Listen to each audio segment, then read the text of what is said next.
La espiritualidad, como el Tao, es un tema difícil de abordar. En ambos casos, cualquier cosa que puedas decir sobre ello en realidad no merece la pena decirse, puesto que lo que se diga serán palabras con respecto a algo, no la experiencia misma, y por lo tanto será un concepto. Un concepto se refiere a una verdad, pero no es, ni nunca puede ser la experiencia de la verdad. Quietud, silla vacía, la enseñanza y no el profesor, la iluminación y todos los grandes conceptos. Por más que sigamos describiéndolos y hablando de ellos, leyendo sobre ellos, siguen siendo conceptos hasta que se convierten en experiencia. Las implicaciones de esto son las que impulsan este trabajo. Entonces, ¿cómo obtenemos la experiencia? No pensando más y menos aún por medio de ejercicios, postraciones o repeticiones de un mantra. Es posible que estos nos permitan tener el cuerpo y la mente más limpios y disciplinados, pero no nos conducen a la experiencia de la verdad.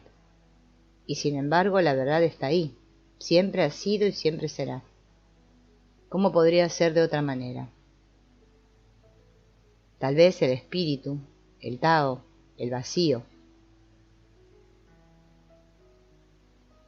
son el núcleo mismo de nuestro ser, y lo que se necesita no es una adquisición, sino más bien la renuncia a eso que nos mantiene separados.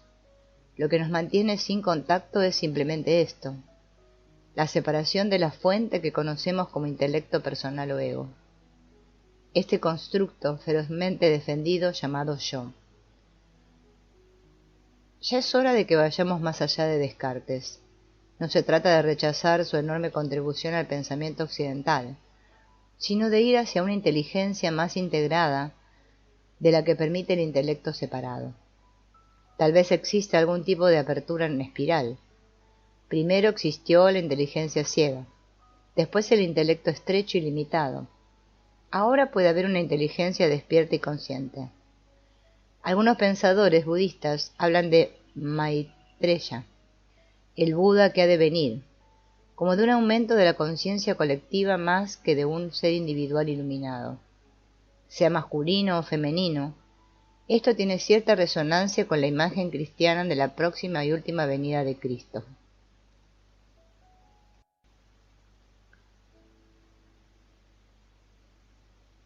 En ambos casos, si la conciencia se eleva suficientemente, entonces, ¿qué necesidad hay de que siga habiendo manifestaciones en la forma? Otro claro paralelismo entre las dos grandes tradiciones está en la encarnación. Jesús es la encarnación en forma humana de Dios a través del aliento del Espíritu. Buda enseñó que la forma de ser más elevada está contenida en este cuerpo, One Fashion Long.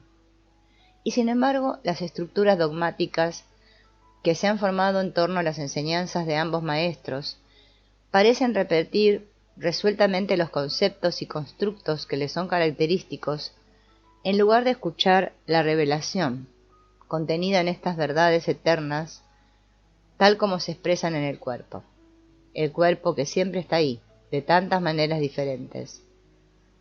No tenemos que intelectualizar o racionalizar la forma que asume la inteligencia. Por supuesto, podemos hacerlo, pero eso sería limitar por medio de la definición y el nombre.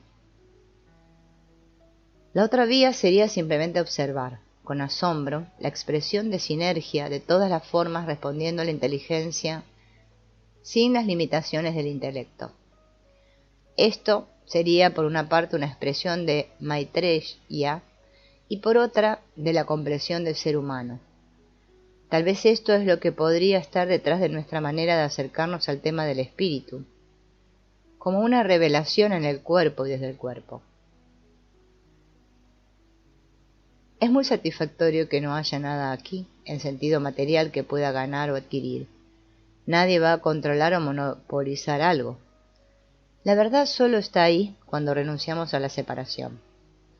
Es bastante extraño o perfectamente evidente que los avances de la tecnología, particularmente en el campo de las comunicaciones, consigan al mismo tiempo hacer que Maitreya sea más posible y menos probable. De esta manera indirecta, decimos que es que hay muchos profesores ahí fuera enseñando sobre estos temas. Algunos maestros espirituales son muy buenos y honestos, y algunos libros también son bellos y honestos. Y cuando leemos sobre la conducta más adquisitiva de algunos, podríamos decir que paradójicamente se están escribiendo más palabras sobre temas espirituales que en cualquier otro momento histórico. Sin embargo, eso es lo que estamos tratando de abordar. ¿Dónde está el profesor o el libro que equipare la espiritualidad con las revelaciones del cuerpo físico, más con las intelectualizaciones al respecto? Mucha gente trabaja con el cuerpo a fin de entrenarlo y de entrenar la mente. Pero el cuerpo es la experiencia. Cada posible pensamiento, sentimiento, sensación o intuición que hayamos tenido alguna vez o que vayamos a tener, está aquí mismo, como producto de este cuerpo. Mi pasado, mi presente y mi futuro son experiencias encarnadas. En la medida que hay realidad o existencia separada en estas cosas que llamamos yo, es como testigo de todos los fenómenos en constante cambio, no en la identificación con la venida a la forma.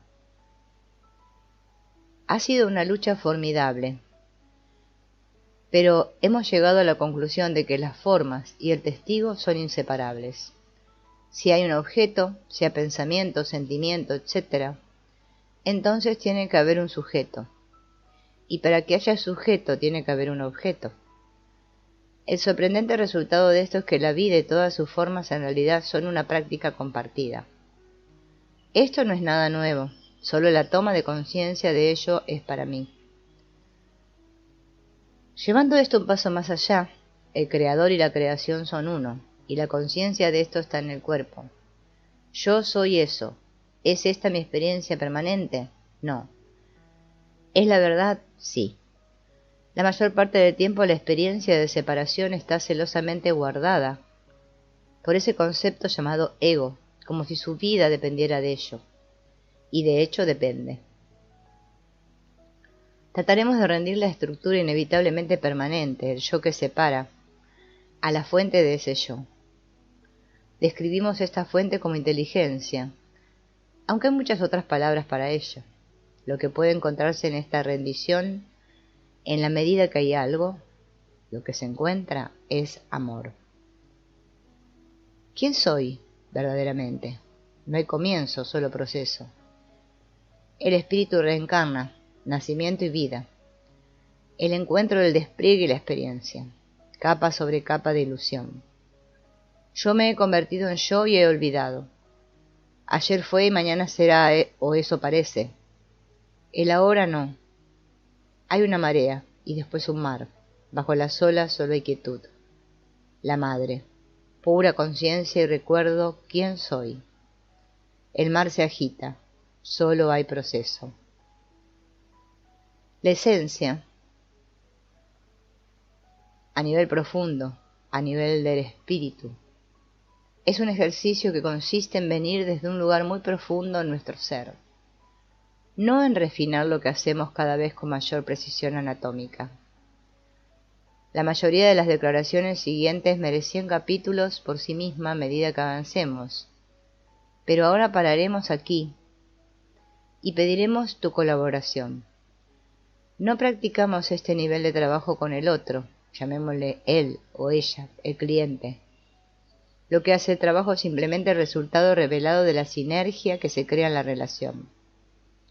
Permíteme dividir esta frase y explicar su significado. Relación a este nivel es lo que está ahí cuando renunciamos a eso que nos mantiene separados. El intelecto personal, el ego personal, el alma individual y personal. Lo que queda es el ser que tenemos en común, es decir, el espíritu. La revelación es el emerger y la caída de las formas, de los fenómenos del tipo que sean, a partir del vacío de la presencia, del presente eterno, del ahora. Dejar ir eso que nos mantiene separados y aproximarnos a la cliente o al cliente, desde ese lugar significa que tocamos al cliente a ese nivel, en él, tanto si esto está en su conciencia o en la nuestra. Surge una sinergia. Sinergia es lo que se produce cuando dos elementos se aproximan uno al otro de tal manera que el ámbito de lo que puedan conseguir conjuntamente sobrepasa lo que podrían lograr por separado. Están actuando en sinergia.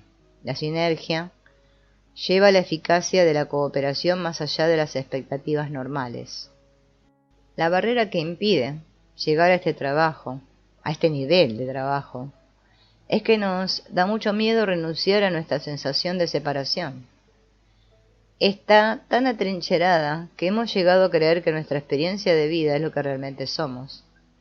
En realidad, esa persona, esa imagen, que he llegado a creer que soy, no es sino una contracción limitada del surgir y del caer de la esencia en la forma. Ser consciente de quién soy realmente me involucra en un examen de las suposiciones establecidas en la primera estrofa, que dice: no hay comienzo, solo proceso. El espíritu reencarna, nacimiento y vida, el encuentro, el despliegue y la experiencia. Luego habla del descenso, lo desconocido, de las profundidades ocultas del inconsciente, capa tras capa. Y luego, a lo último, habla de la revelación de que lo primero que emerge de la quietud en su mayor profundidad es la conciencia. Solo conciencia en sí misma, aún sin forma. Ahí no hay separación entre la forma y el informe. Es el proceso mismo, sin que ninguna forma esté siendo procesada.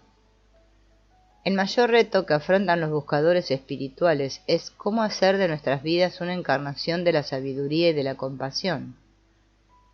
En ellas las verdades que hemos hallado necesitan encontrar su expresión visible en nuestras vidas. Cada uno de nuestros pensamientos, palabras o acciones contiene la posibilidad de ser una expresión viviente de claridad y amor. No basta con ser un poseedor de la sabiduría. Creer que somos los custodios de la verdad es convertirse en su opuesto, en un camino directo a hacernos rancios, santurrones, rígidos. Las ideas y los recuerdos no contienen poder liberador o sanador. No hay un estado de jubilación iluminada en el que podamos vivir del botín de antiguos logros. La sabiduría solo está viva mientras se vive, y la comprensión solo es liberadora en la medida en que se aplica. Una notable colección de experiencias espirituales importa poco si no tiene el poder de sostenernos en medio de momentos inevitables de pena, pérdida y cambio. El conocimiento y los logros importan poco si aún no sabemos cómo tocar el corazón. Atención al presente. Sati. Este es uno de los conceptos sobre los que más se ha escrito en la literatura budista. Las 5 facultades espirituales, fe, energía, atención al presente, concentración y sabiduría, son nuestros mayores amigos y aliados en este viaje hacia el entendimiento. Estas cualidades son más poderosas cuando están en equilibrio. Es necesario equilibrar la fe con la sabiduría, para que la fe no sea ciega ni la sabiduría sea superficial o hipócrita. Cuando la sabiduría aventaja la fe, podemos desarrollar una pauta en la que sabemos algo, e incluso lo sabemos profundamente por experiencia, y sin embargo no lo vivimos. La fe aporta la cualidad de comprometernos con lo que comprendemos. La energía tiene que estar equilibrada con la concentración. El esfuerzo aporta lucidez, claridad y energía a la mente, que la concentración equilibra con su calma y profundidad. Un esfuerzo no equilibrado hace que estemos inquietos y dispersos, y un exceso de concentración que no esté suficientemente energizado nos acerca al sopor y al sueño. La atención al presente es el factor que equilibra todos los anteriores y por lo tanto siempre es beneficiosa. Todos tenemos apegos. El apego asume muchas formas. Estamos apegados a nuestra nación, a nuestro linaje, a nuestra religión, educación, a la dieta, a nuestras enfermedades particulares. Por supuesto, también estamos atados a nuestras familias y a un círculo variado de seres queridos, humanos y animales. Estamos apegados a la vida y sobre todo estamos apegados a la idea de que hay una entidad separada de todas las demás entidades que se llama yo. Extrañamente, ninguna investigación seria nos muestra ese yo.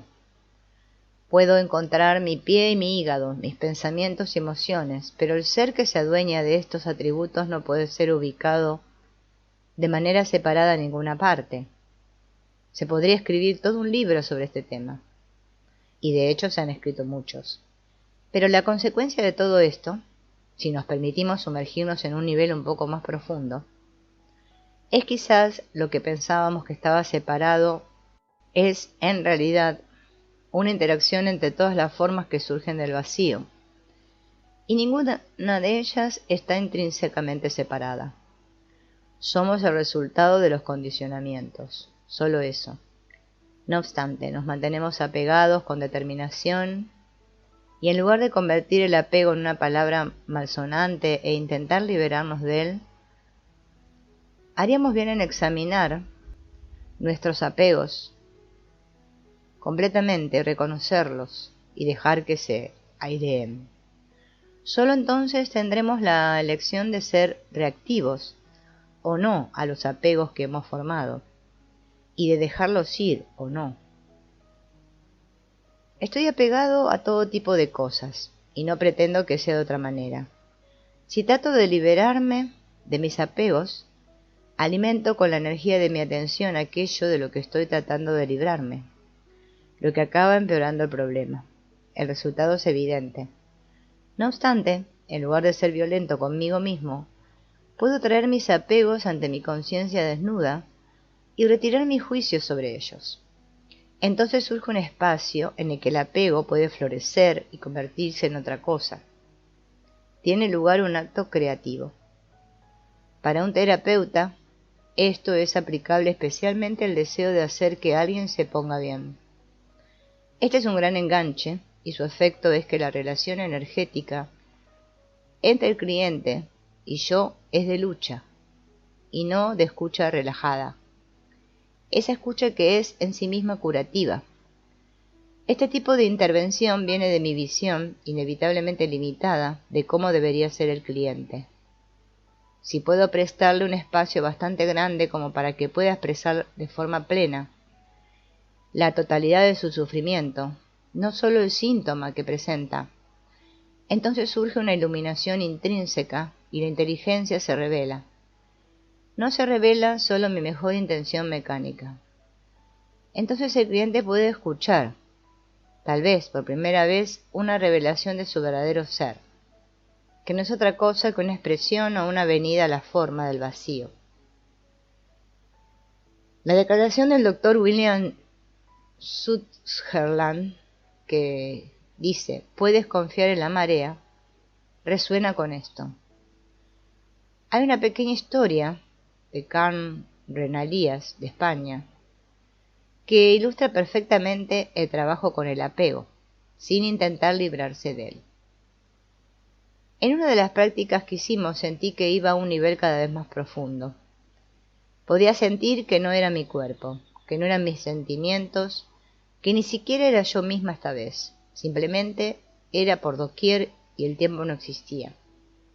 Y entonces no sé de dónde vino la imagen de mis hijos y de repente sentí que volvía y noté que no podía desapegarme de ellos. El miedo a perderlos desapareció. Había estado en algún lugar donde no sentía apego ni placer ni dolor, pero el miedo a perder a mis hijos era tan fuerte que me producía mucho sufrimiento. Me producía tristeza el pensamiento de perder mi apego hacia ellos. La tristeza simplemente era. Fue importante experimentarla porque, aunque había sufrimiento, podía ver el camino que estaba por debajo de él. Desde el estado en el que todo es uno, vino la diferenciación. Mis hijos y yo, el amor se convirtió en miedo. Aún me conmueve ahora al escribirlo y hace que me sienta muy humilde, y que sea muy delicada conmigo mismo. En esta vida nos apegamos a nuestra familia, a nuestras ideas, a nuestros profesores, a nuestra vida, y nos olvidamos de que todo es uno. Como propone Blake, debemos dejar de atarnos a nuestro apego al bien y a nuestra aversión al mal, y simplemente besar a ambos al pasar. Así descansaremos en el presente, y estar en el presente es la suma del desarrollo humano plenamente expresado. Por favor, no te apegues al desapego. A medida que pasan los años, podemos sentirnos más cómodos con la idea de que la vida continúe un misterio. Siempre tiene que seguir siendo algo así, y debemos dar las gracias por ello. Lo que sabemos se está expandiendo en todo momento, posiblemente a una velocidad que aumenta exponencialmente. El intelecto y su capacidad son mayores de lo que eran en los tiempos de nuestros grandes maestros míticos. Podemos honrar mejor su memoria aceptando agradecidos sus descubrimientos y experiencias, y después elevándonos agradecidos por sus hombros y llegando cada vez más lejos en lo desconocido que su conocimiento ha servido para revelar.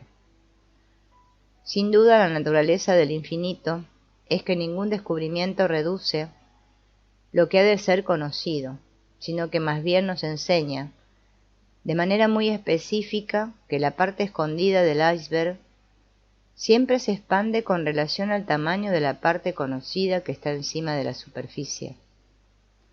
Si esto no es así, entonces la palabra infinito no tiene un significado útil. No hacemos un servicio a nuestros antepasados solidificando su investigación y sus descubrimientos, tanto internos como externos, ni dándoles formas fijas que algunos podrían llamar dogma. El dogma solo es útil cuando sirve como estructura desde la que entrar en lo que hasta este momento no es desconocido. Observo a los grandes físicos y a los grandes místicos de todas las tradiciones que igualmente reconocen esto, y me siento impulsada una vez más a hablar de dos niveles. Quedémonos con los más o menos mundanos u ordinarios. A nivel mecánico hay causas y efectos finitos y previsibles. Una nave, en función de su masa, desplaza una cantidad dada de agua.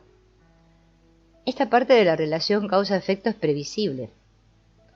La misma ciencia nos permite conducir un coche al supermercado sin golpear a otros coches y volver a casa de manera segura. A un nivel totalmente diferente, el problema con los asuntos del espíritu es que si equiparamos espíritu con infinito, no hay lugar para el intelecto, que es personal y finito. La inteligencia misma, potencial infinito, solo puede ser experimentada como una forma personal particular y finita, que ella misma ha tomado y nunca es la totalidad, que es infinita, y por lo tanto no puede ser conceptualizada. Es una declaración simple. Si algo es infinito, yo no puedo describirlo, porque la descripción es una limitación.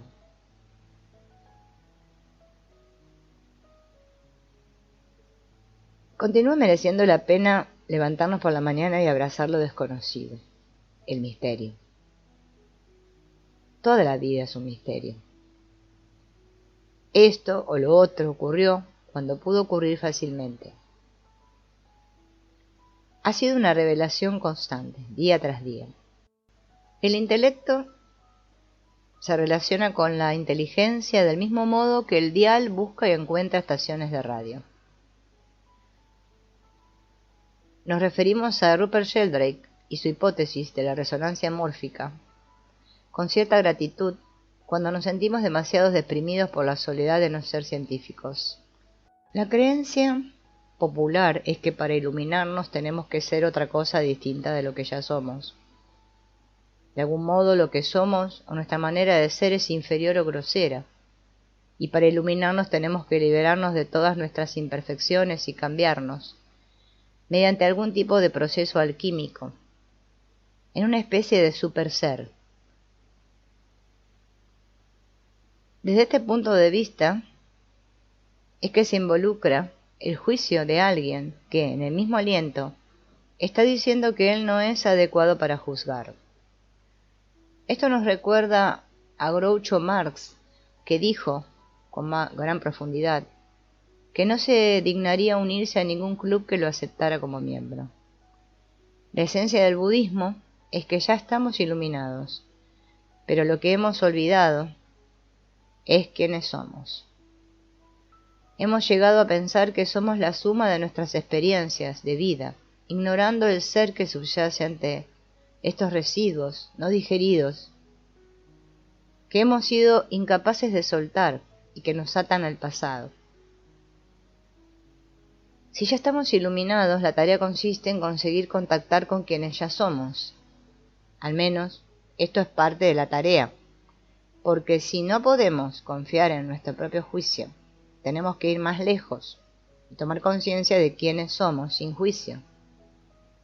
Debemos asumir una mayor conciencia de quiénes somos y de cómo somos, y aceptar eso sin desear que no fuera así, que fuera de otra manera. Este es el primer nivel de iluminación, conciencia. Solo eso, conciencia.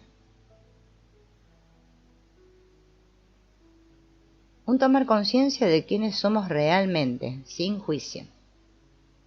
Hay muchas personas que se esfuerzan por hacer sus meditaciones y otras prácticas durante años y con mucho cuidado, creyendo que desde ese esfuerzo va a surgir una persona cambiada.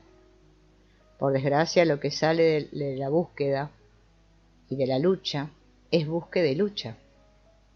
Es más razonable creer que nacer en un cuerpo humano en este tiempo y lugar es todo el material que necesitamos, y que lo que tenemos que explorar plenamente es el significado de ser humano. Eso significa que si estoy enfadado, entonces el enfado es el atributo de mi humanidad. Si me siento feliz, temeroso, triste o cualquier otra cosa, todos estos son los atributos del ser humano. No tiene sentido que me fustigue por algo o me alabe por lo otro. Solo se trata del estado en el que estoy en este momento, pero no de quién soy. No hay nada digno de culpa ni de alabanza en las emociones por sí mismas. Si simplemente puedo notar cómo es la emoción sin alimentarla con la energía de mi apego a ella, se irá cuando venga a reemplazarla en un nuevo estado de cosas. Nada es estático a menos que lo hagamos así. En el universo todo está en movimiento. El principal enemigo de la revelación, de tu recuerdo, es el juicio. Y con juicio nos referimos a fijar algo, sea cualitativamente o examinándolo. Si buscamos la iluminación allí, nos equivocamos. Si tratamos de buscarla a través de un programa de prácticas o austeridades, también. Cualquier camino que ponga la iluminación como algo que ha de ser conseguido es un error. La iluminación no es un objeto del intelecto, sino que es nada más y nada menos que nuestra naturaleza. Cuando dejamos caer la separación de vida a la armadura que llamamos yo, cuando no hay más dualidad. Esto nos recuerda una anécdota de Nasruddin. Una noche estaba a las puertas de su casa debajo de una farola, dando vueltas, mirando fijamente el suelo, aparentemente buscando algo. Pronto una multitud de amigos y vecinos se unió a él y todos deambulaban por allí, mirando bajo la farola.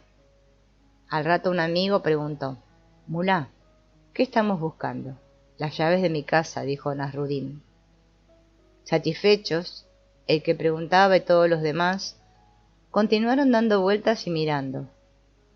Después de otro rato así, cuando la mayor parte del pueblo estaba allí, alguien un poco más estúpido o un poco más listo que los demás volvió a preguntar: «Mulá, ¿dónde estaban esas llaves la última vez que las vio?» «En casa». «Pero aquí la iluminación es mucho mejor».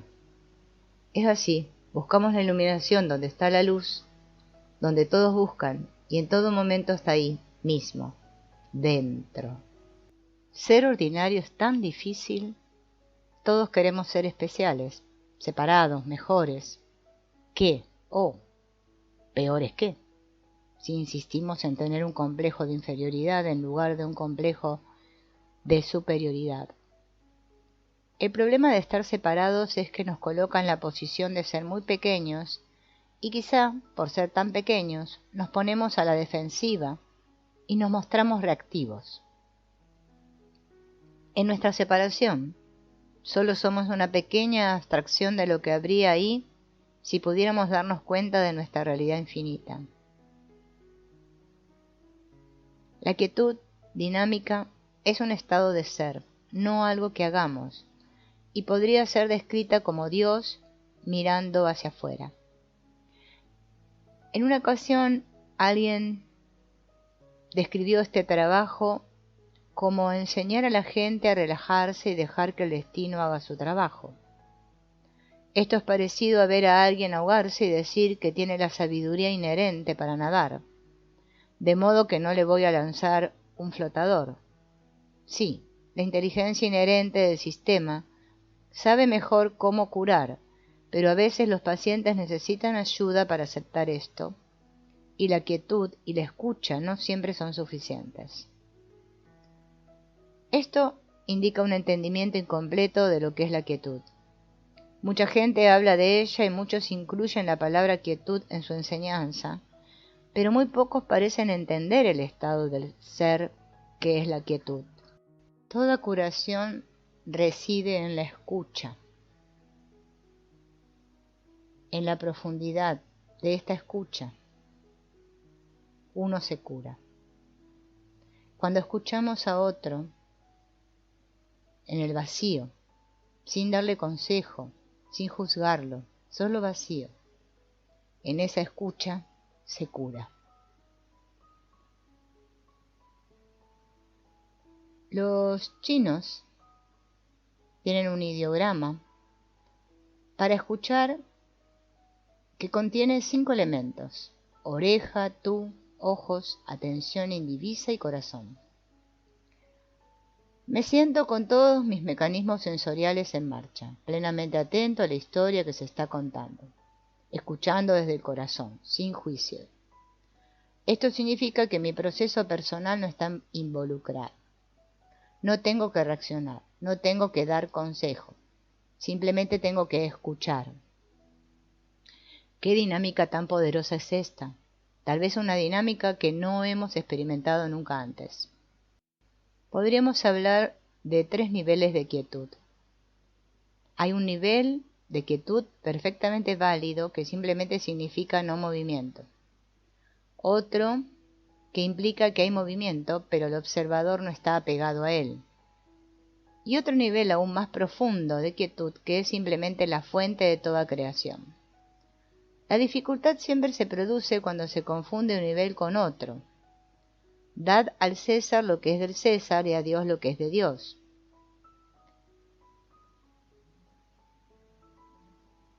En todas las comunicaciones y relaciones es crucial que se toque con el nivel correcto. El tema de que los hombres son de Marte y las mujeres de Venus implica que si no hablamos el mismo idioma, desde el mismo lugar, nos perdemos mutuamente, no estamos en contacto. Para venir desde ese lugar en nosotros, que podemos denominar espiritual, es necesario rendir en cierta medida las demandas y dictados del intelecto. Tal vez tengamos que absorber el hecho de que, aunque el intelecto pueda ser una de las múltiples formas que asume el espíritu no está sujeto al intelecto.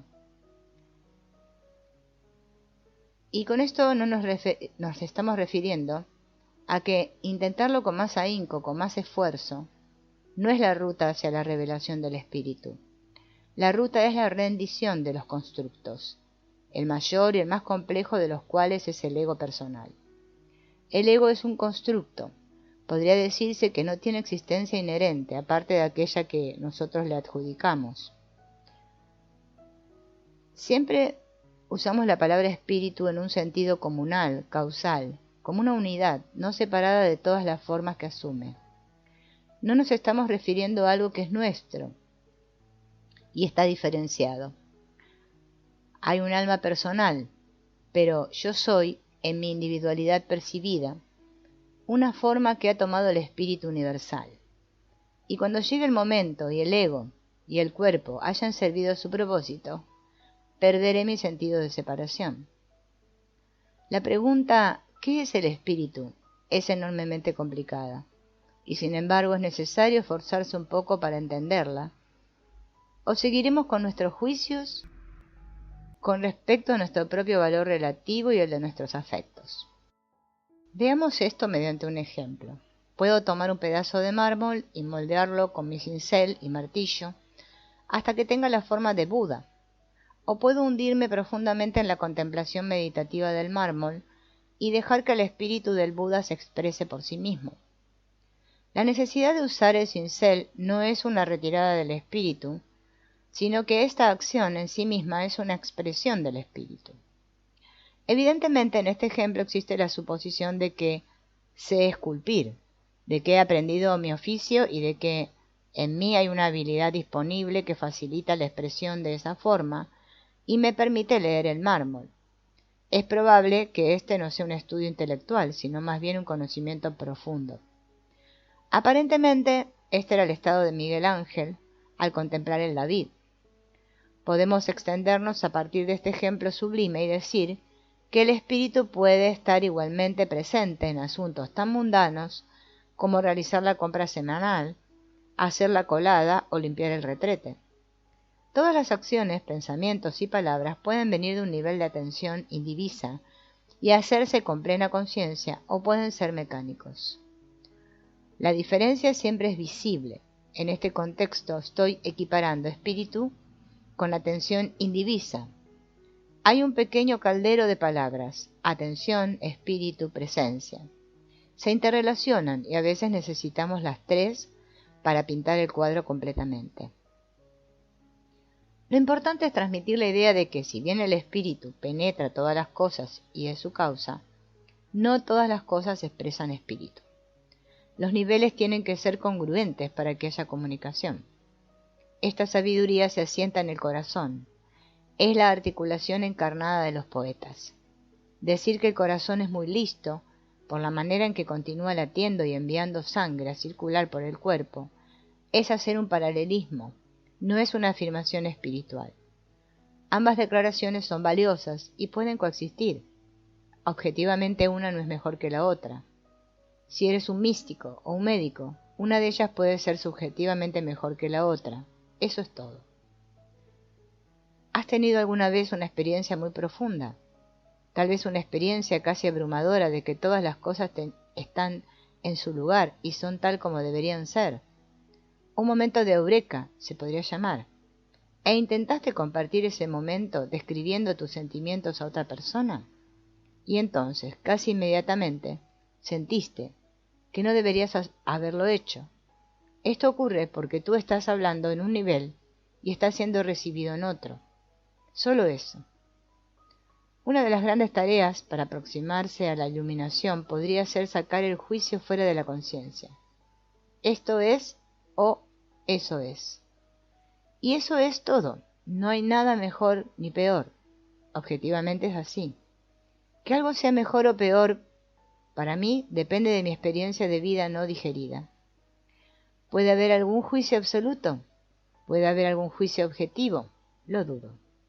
Y como esto es así, tenemos la necesidad de ser inmensamente abiertos y conscientes cuando nos aproximamos al tema de la espiritualidad, puesto que cualquiera de las visiones que mantenemos con fuerza son espejos de nuestra historia, más que descripciones de la verdad. La verdad está ahí, por supuesto, ¿dónde podría ir? Pero se revela impecablemente cuando ella misma habla, más que cuando nosotros intentamos expresarla. Tal vez otra manera de decir esto sería afirmar que cuando estamos suficientemente aquietados y no dedicados a conceptualizar, se da a conocer algo muy parecido a la verdad, quizá a través del discurso. La verdad y los medios de expresarla son uno.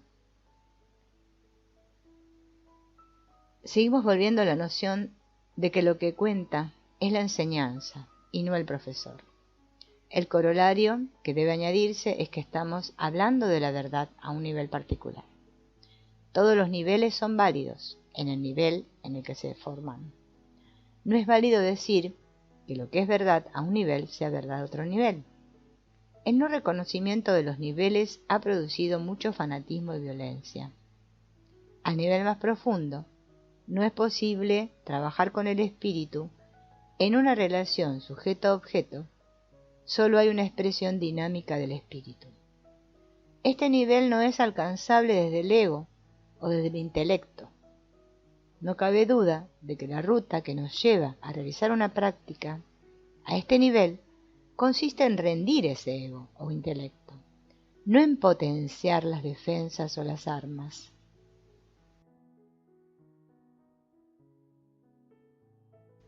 Cayendo en el síndrome de lucha o huida.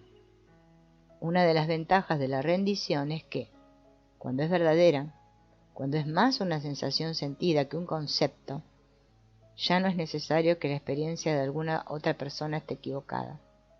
Basta con notar la diferencia. En realidad, tal vez esté hablando de hacerse mayor. ¿Puede ser tan cómodo no tener que luchar tanto?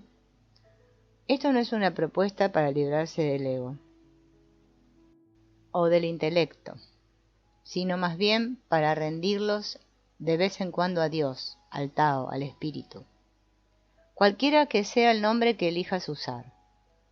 El concepto de rendición no es particularmente popular, evoca sobretonos desafortunados y da mucho miedo. Esta es una cita del Tao Te Ching, que dice: cuanto más hace por los demás, más tiene. Cuanto más da a los demás, mayor es su abundancia. El Tao del cielo es agudo, pero no daña. El sabio nunca intenta almacenar cosas. El Tao del sabio es trabajo sin esfuerzo. Lo extraño del camino espiritual es que cuanto más profundiza uno en él, más ordinario parece. Es el ego el que quiere ser especial, y lo que había sido ordinario empieza a parecernos horriblemente patológico. Y de hecho lo es, puesto que nunca fue otra cosa más que una acumulación de experiencias de vida no digeridas. Tenemos el hábito de mirar siempre fuera de nosotros, pensando que podemos conseguir sabiduría y compasión de otra persona o de Buda, o de sus enseñanzas, o de nuestra comunidad. Pero tú eres el Buda, tú eres el Dharma, tú eres la Sangha. Sería útil examinar las palabras amor y miedo. A nivel del sentimiento o emoción que representan, son las dos formas de emoción que surgen del vacío. Todas las demás se derivan de la una o la de la otra. Son grandes opuestos relativos del sentimiento. Son relativos en el sentido de que son formas que no tienen tangibilidad inherente, sino que son reacciones a estímulos a nivel del sentimiento. Cuando las condiciones son estas, surge eso, y cuando las condiciones son esas, surge esto. Hay una relación o relatividad entre lo que está pasando y los mecanismos sensorios que hemos construido. Es posible en la quietud observar este juego. Las emociones no existen a un nivel absoluto. Esta declaración puede ser verdadera. Sin embargo, no es útil para mí al nivel de mi yo, a mi nivel relativo, aparte de como un concepto. Raras veces es una experiencia.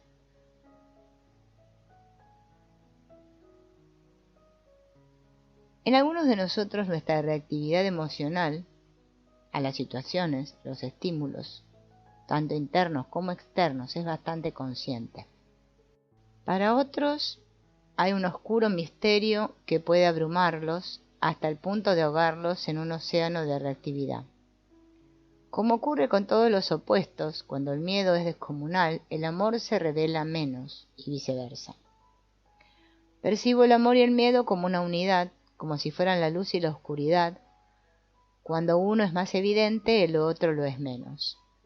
Cuando uno está plenamente presente, el otro está fuera de la conciencia. Este último pensamiento es muy poderoso. Nada muere y estas emociones siguen siendo parte de la experiencia humana.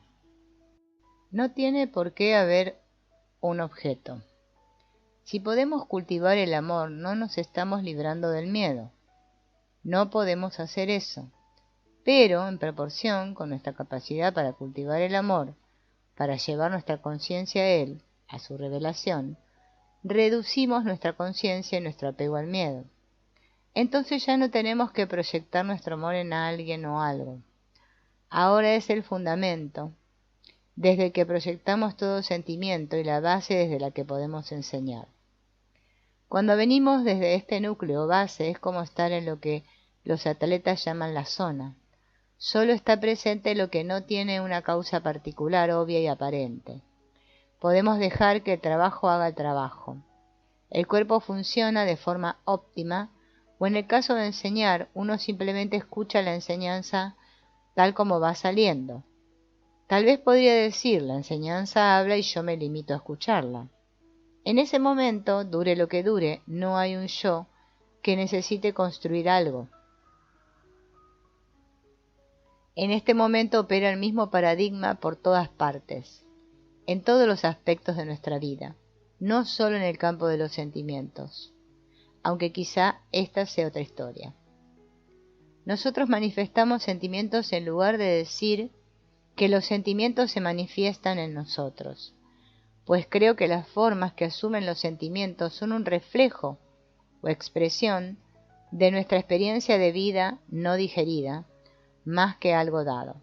Somos víctimas en el sentido de que no somos conscientes de nuestro condicionamiento y nos permitimos ser en gran medida reactivos a una colección almacenada y no liberada de experiencias emocionales que ya no están ocurriendo. ¿Es esta definición del sufrimiento? Porque eso es realmente difícil desde el punto de vista cristiano. El punto de vista cristiano tiene muchas facetas, como el budista. Ambos tienen múltiples niveles, y existiendo esta sugerencia a todas las religiones. No estamos seguros de que esto tenga que ser difícil. ¿No sabes que tu cuerpo es el templo donde habita el Espíritu Santo? Dice Corintios. Santa Teresa de Ávila dice, con mucha firmeza, que el primer estudio tiene que ser de nosotros mismos. Tal como sugiero que el amor y el miedo no tienen que proyectarse, sino ser conocidos en su esencia, también digo que la gnosis no tiene que ser proyectada, y que se revela desde el Espíritu Santo que habita internamente. La revelación no se produce cuando estamos ocupados. Cuando estamos ocupados, el espacio está demasiado abarrotado de experiencias como para que haya lugar para la expansión de la conciencia. El vacío es raro, pero el cultivo del desapego a lo que surge en el juego mental nos sirve para mantener subalimentada la danza de las formas, puesto que la atención la energiza. La quietud no es un hacer, sino un estado de no atención a la danza. Estaríamos mejor, tal vez, si combináramos una atención más completa a nuestras emociones, puesto que necesitan ser escuchadas, con alimentarlas menos, tratando de liberarnos de ellas mediante la cosificación analítica de algunos modelos psicoterapéuticos. Y la paz de Dios que sobrepasa todo entendimiento mantendrá vuestros corazones y mentes a través de Cristo Jesús, dice Filipenses. ¿Qué significa sobrepasar todo entendimiento, sino estar fuera del intelecto, no estar sujeto a él? Tal vez esta cita resuene con el nirvana está más allá de los extremos, uno de los 4 sellos, tal como los llaman, que definen al budista. En este caso, estar más allá de los extremos significa que no está sujeto a una definición del intelecto, que sobrepasa todo entendimiento. Si penetramos en la naturaleza de la realidad, también es posible alcanzar la cesación dentro de nuestras mentes y como dice el cuarto sello, dicha cesación o liberación es verdadera paz. Los puntos de vista cristiano y budista son muy similares en cuanto a que la revelación surge del espíritu vacío, en ambos casos indefinible, y toma forma en el yo relativo. El yo relativo es eso en lo que Dios vive, pero que no es Dios. Solo lo es a un nivel absoluto, que yo no puedo entender, porque de otro modo habría reducido el absoluto a un concepto, a un objeto. Prefiero descansar en paz que en la dicha, que es reactiva. Podríamos decir que la paz es proactiva. De algún modo, esta pequeña ofrenda surgió de una cita de Anthony Bloom, que Jacob Nerdelman incluye en Lost Christianity. Anthony dice: en la oración uno es vulnerable, no entusiasta, y además estos rituales tienen tanta fuerza. Te golpean como una locomotora. No debes mostrarte ni entusiasmado ni rechazando, sino simplemente abierto. Este es el objetivo del ascetismo: abrirse. Esto nos da que pensar en deja que el trabajo haga el trabajo, y nos damos cuenta una vez más de que en realidad somos uno, el resto es dogma, y lloramos de alegría. ¿Es la paz entonces la paz que sobrepasa todo entendimiento, el sustrato, tanto del amor como del miedo? Experimento que lo es, pero no sé cómo activarla. La paz simplemente es cuando se rinde todo lo demás y se renuncia a la lucha por entender. Este tema de la rendición está bellamente ilustrado en un feedback de Nicola Davis. Dice: eso casi resume mi última semana en Francia. La fuerte resistencia a ir allí, la perplejidad y la completa confusión que llevo meses sintiendo.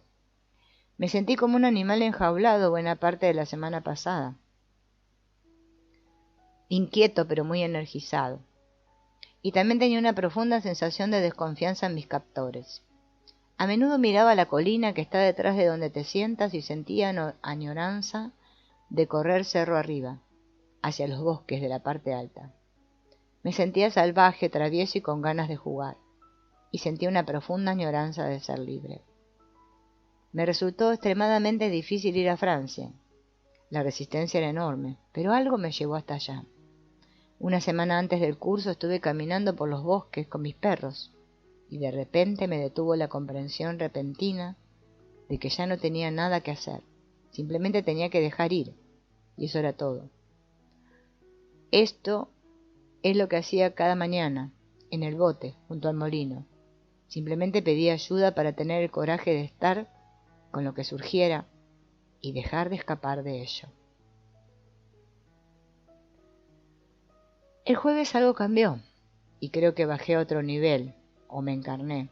Sentí un poco más de confianza, la posibilidad de que estuviera bien estar aquí, y una gran sensación de alivio. Después del segundo curso, me sentí muy enfadado contigo. Me sentí desilusionado contigo y con el trabajo. No sé qué me pasó en Francia, pero sabía que tenía que ir allí y me siento muy contento de haber ido. He sentido tanto dolor de corazón durante los últimos meses. Ya te dije que había palpitaciones y sentía como si un torno me aplastara el pecho, lo que me había impedido correr, algo que he hecho siempre. Esta mañana salí a hacerlo un buen rato, pero era diferente. Mi pecho estaba libre y también sentí que no estaba corriendo porque estuviera enfadado. Estaba corriendo por la alegría de correr, porque podía, porque era libre, y me sentí genial. Para alguien que está al final de su viaje, libre del dolor y liberado en todos los sentidos, liberado de todas las ataduras, la fiebre no existe. El dolor es apego a lo insustancial. La libertad es presencia, no reactividad. Las ataduras son experiencia, de vida no digerida, y la fiebre es esfuerzo intelectual. La inseguridad es un derivado del miedo. Según Erich Fromm, el emerger del hombre maduro es el objetivo tanto del Zen oriental como del psicoanálisis occidental. Y si el hombre a ese nivel ha abandonado sus miedos tontos a la inseguridad, su tendencia unilateral lógicamente razonada, hay esperanza de que los seres humanos lleguemos a una mejor comprensión del significado de la realidad. No hace falta añadir que esto implica el abandono de la avaricia en todas sus formas y la superación de la adoración del ego. Así, el Satori, o lo que tratamos de definir como iluminación, puede, en el análisis final, ser el instrumento mediante el cual la persona emerja al ápice de su madurez en su connotación más amplia posible y dentro de un marco de referencia completamente humanista. Es muy importante indicar que, según la cita, Fromm dice: abandona sus miedos tontos a la inseguridad. No dice abandona su inseguridad. Esta declaración nos reconforta mucho, pues todos sufrimos de inseguridad en una medida u otra, y en general tratamos de librarnos de ella, o al menos de enmascararla. Raras veces la vemos como un don que nos mantiene al límite mismo de estar presentes a quienes verdaderamente somos, por debajo de toda nuestra reactividad y del debilitamiento que proviene de identificarnos con una acumulación de experiencias de vida no digeridas. Nosotros no somos esas experiencias, pero con mucha facilidad nos permitimos convertirnos en víctimas de ellas. Hay en alguna parte una descripción muy vívida de este límite. Se lo compara con chupar la miel del filo de la navaja. Esta es exactamente la sensación que produce trabajar con la inseguridad. Resulta muy fácil creer que lo que sentimos y pensamos es lo que somos. En nuestra mente sabemos que no somos eso y que cualquier cosa que surja no tiene permanencia intrínseca. Hay 4 fundamentos, según el budismo, conocidos como los 4 sellos. Todas las cosas son impermanentes y no hay sustancia o concepto que sea permanente. Todas las emociones producen dolor y sufrimiento. No hay ninguna emoción que sea puramente placentera. Todos los fenómenos son ilusorios y vacíos. La iluminación está más allá de los conceptos. Songsar Shamyang Kitse dice que la iluminación no es un cielo perfecto y dichoso, sino más bien una liberación de la ilusión. Muchas personas han oído hablar de las famosas 4 nobles verdades del budismo. Son importantes, son un camino maravilloso para vivir una vida más enfocada, y son relativas e impermanentes, según todos los criterios de los 4 sellos. Cuando el budismo se acerca más a la permanencia, es al decir que afirmamos que estas declaraciones son verdad, hasta que alguien científico o de otra procedencia pueda demostrar que no lo son. Si esto ocurre, las abandonaremos. Desde hace más de 2500 años siguen en su lugar. Continuemos con el tema de la inseguridad. La hemos descrito como un síntoma de experiencias de vida no digeridas que se han cristalizado en una forma que asumimos que es nuestra identidad. Es esa forma, esa identidad aparentemente sólida, la que dicta lo que enseñamos, lo que aprendemos y de dónde venimos cuando hacemos estas 2 cosas. A fin de favorecer el emerger del espíritu, que no es un objeto del intelecto personal, sino más bien su base, debemos renunciar a eso que nos mantiene separados, a ese yo individual que es impermanente. A fin de vivir plenamente, debo vivir en el límite de la inseguridad. Este lugar es dinámico y cada minuto o día que vivimos en esta dinámica expande nuestra conciencia. Si no estoy expandiendo mi conciencia, estoy muriendo. Benditos sean los inseguros. Hemos hablado de la inseguridad y hemos intentado sugerir que no es algo malo, sino más bien una apertura a una mayor conciencia. También hemos hablado de la impermanencia y hemos extendido este concepto por implicación al nacimiento.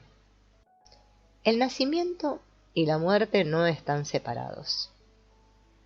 El nacimiento no es un comienzo y la muerte no es un final. Son etapas en una continuidad, venir continuamente a la forma y volver a la esencia.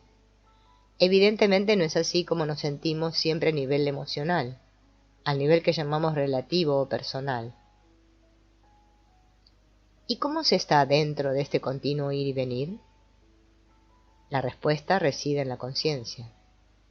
Eso que llamo yo no es un objeto fijo, sino una acumulación de experiencias. ¿Quién es el experimentador de lo que llamo yo? Tal vez eso esté más cerca de la fuente, pero aún así será relativo. En otras palabras, estoy mirando el vocablo conciencia, conciencia del nacimiento y de la muerte. Si soy consciente y estoy en el presente, lo que significa casi lo mismo por ser consciente es estar presente, la conciencia no nace y no muere. Nacer y morir son el objeto. El sujeto es la conciencia que nota su venir a ser en la forma. Entonces la pregunta es, y simplemente podemos dejarla como pregunta, ¿qué nace y qué muere? La dificultad reside en que esta discusión está teniendo lugar a nivel del intelecto. El intelecto mismo, o la falta de intelecto, es una forma que podemos observar, de modo que es un sentimiento, es una manifestación de lo que llamamos inteligencia, con mayúscula. Pero esto es intelectualizar algo que no es el intelecto. En este sentido, toda esta conversación es reduccionista. Esto es lo que hacemos siempre, estar en la dualidad. Reflexionemos acerca de la cita de Alicia en el País de las Maravillas. ¿Quién eres tú?, dijo la oruga. Esta apertura no animaba a conversar. Alicia replicó con timidez.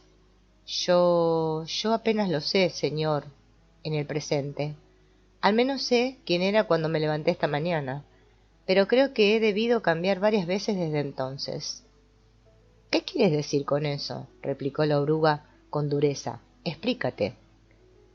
Me temo que no puedo explicarme, señor, dijo Alicia, porque yo no soy yo. ¿Ve usted? No, no lo veo, dijo la oruga. El arco iris es una imagen muy adecuada, tanto para la vida como para la muerte. Está allí, muy claramente en el cielo. Incluso puedes fotografiarlo, pero a otro nivel es una completa ilusión. Allí no hay nada. Es como un pensamiento o un sentimiento. Es real a un nivel y no es nada a otro nivel. Y lo mismo ocurre con nuestra existencia. Yo soy real y, sin embargo, ¿dónde estoy ubicado? ¿Dónde está el yo que está planteando esta pregunta? Hay una diferencia muy grande entre plantearla filosófica o intelectualmente y hacerlo desde el vacío. Puedes confiar en la marea. Empecé a pensar, ¿qué es la marea y qué significa confiar? La palabra confiar parece muy grande. Significa trabajar, manipular de alguna manera o dirigir hacia una lesión. ¿Por qué Sutherland eligió la expresión confiar en cuando escribió esta frase? Podemos llegar a creer que él era lo bastante independiente como para saber a qué se estaba refiriendo y que aludía a confiar, literalmente. Eso significa que hay algo o alguien más que hace aquello que se está haciendo. Shakespeare dijo, hay una marea en los asuntos de los hombres que, si se toma en su punto álgido, conduce a la fortuna. Ni siquiera esto describe plenamente la marea, aunque está más cerca, implica que hay otro. Y aquí surge un gran conflicto. Si hay algún otro en el que se puede confiar, ¿cuál es mi lugar en este trabajo? ¿Cómo sabré lo que ese otro está haciendo? ¿Cómo sabré lo que le está ocurriendo al paciente? Supongamos que algo va mal y me demandan. ¿Qué país más litigante es este? ¿Ven lo que está ocurriendo aquí? El pobre ego personal ya se lo está pasando mal, se está poniendo muy ansioso. Y este planteamiento podría ir aún más lejos. Tenemos que tener límites, no puedo no saber lo que estoy haciendo. ¿Cómo explico lo que estoy realizando? No es científico y lo mejor de todo es que tengo que estar presente, completamente presente en todo momento. Ahora no es posible confiar en nadie, ni siquiera en mí mismo. La situación no es tan mala. Lo que tenemos que hacer es examinar qué significa estar presente en este contexto. Y a lo que nos referimos con estar presente es a estar mentalmente aquietado, notando lo que surge sin apegarme a ello en absoluto, sin realizar ningún juicio con respecto al significado de las cosas, simplemente notándolas tal como son. Si no nos apegamos al significado, el fenómeno pasará y otro tomará su lugar. Después otro, y todos son reconocidos y a todos se los deja ir, y a veces, durante un rato, no surgirá nada y habrá una conciencia vacía, vacía de todos los objetos, y de ese vacío surgirá un nuevo objeto. El movimiento surge de la quietud, y en realidad nada va a ninguna parte. Las cosas simplemente son, en movimiento. En este momento hay un juntarse de todo lo que alguna vez fue, y esta es su expresión ahora mismo. El espíritu toma forma y nosotros, como testigos, estamos en práctica compartida con dicha forma. Esto es la introducción, el prólogo. Ahora despleguémoslo un poco más, desmenucémoslo y hagámoslo más expansivo.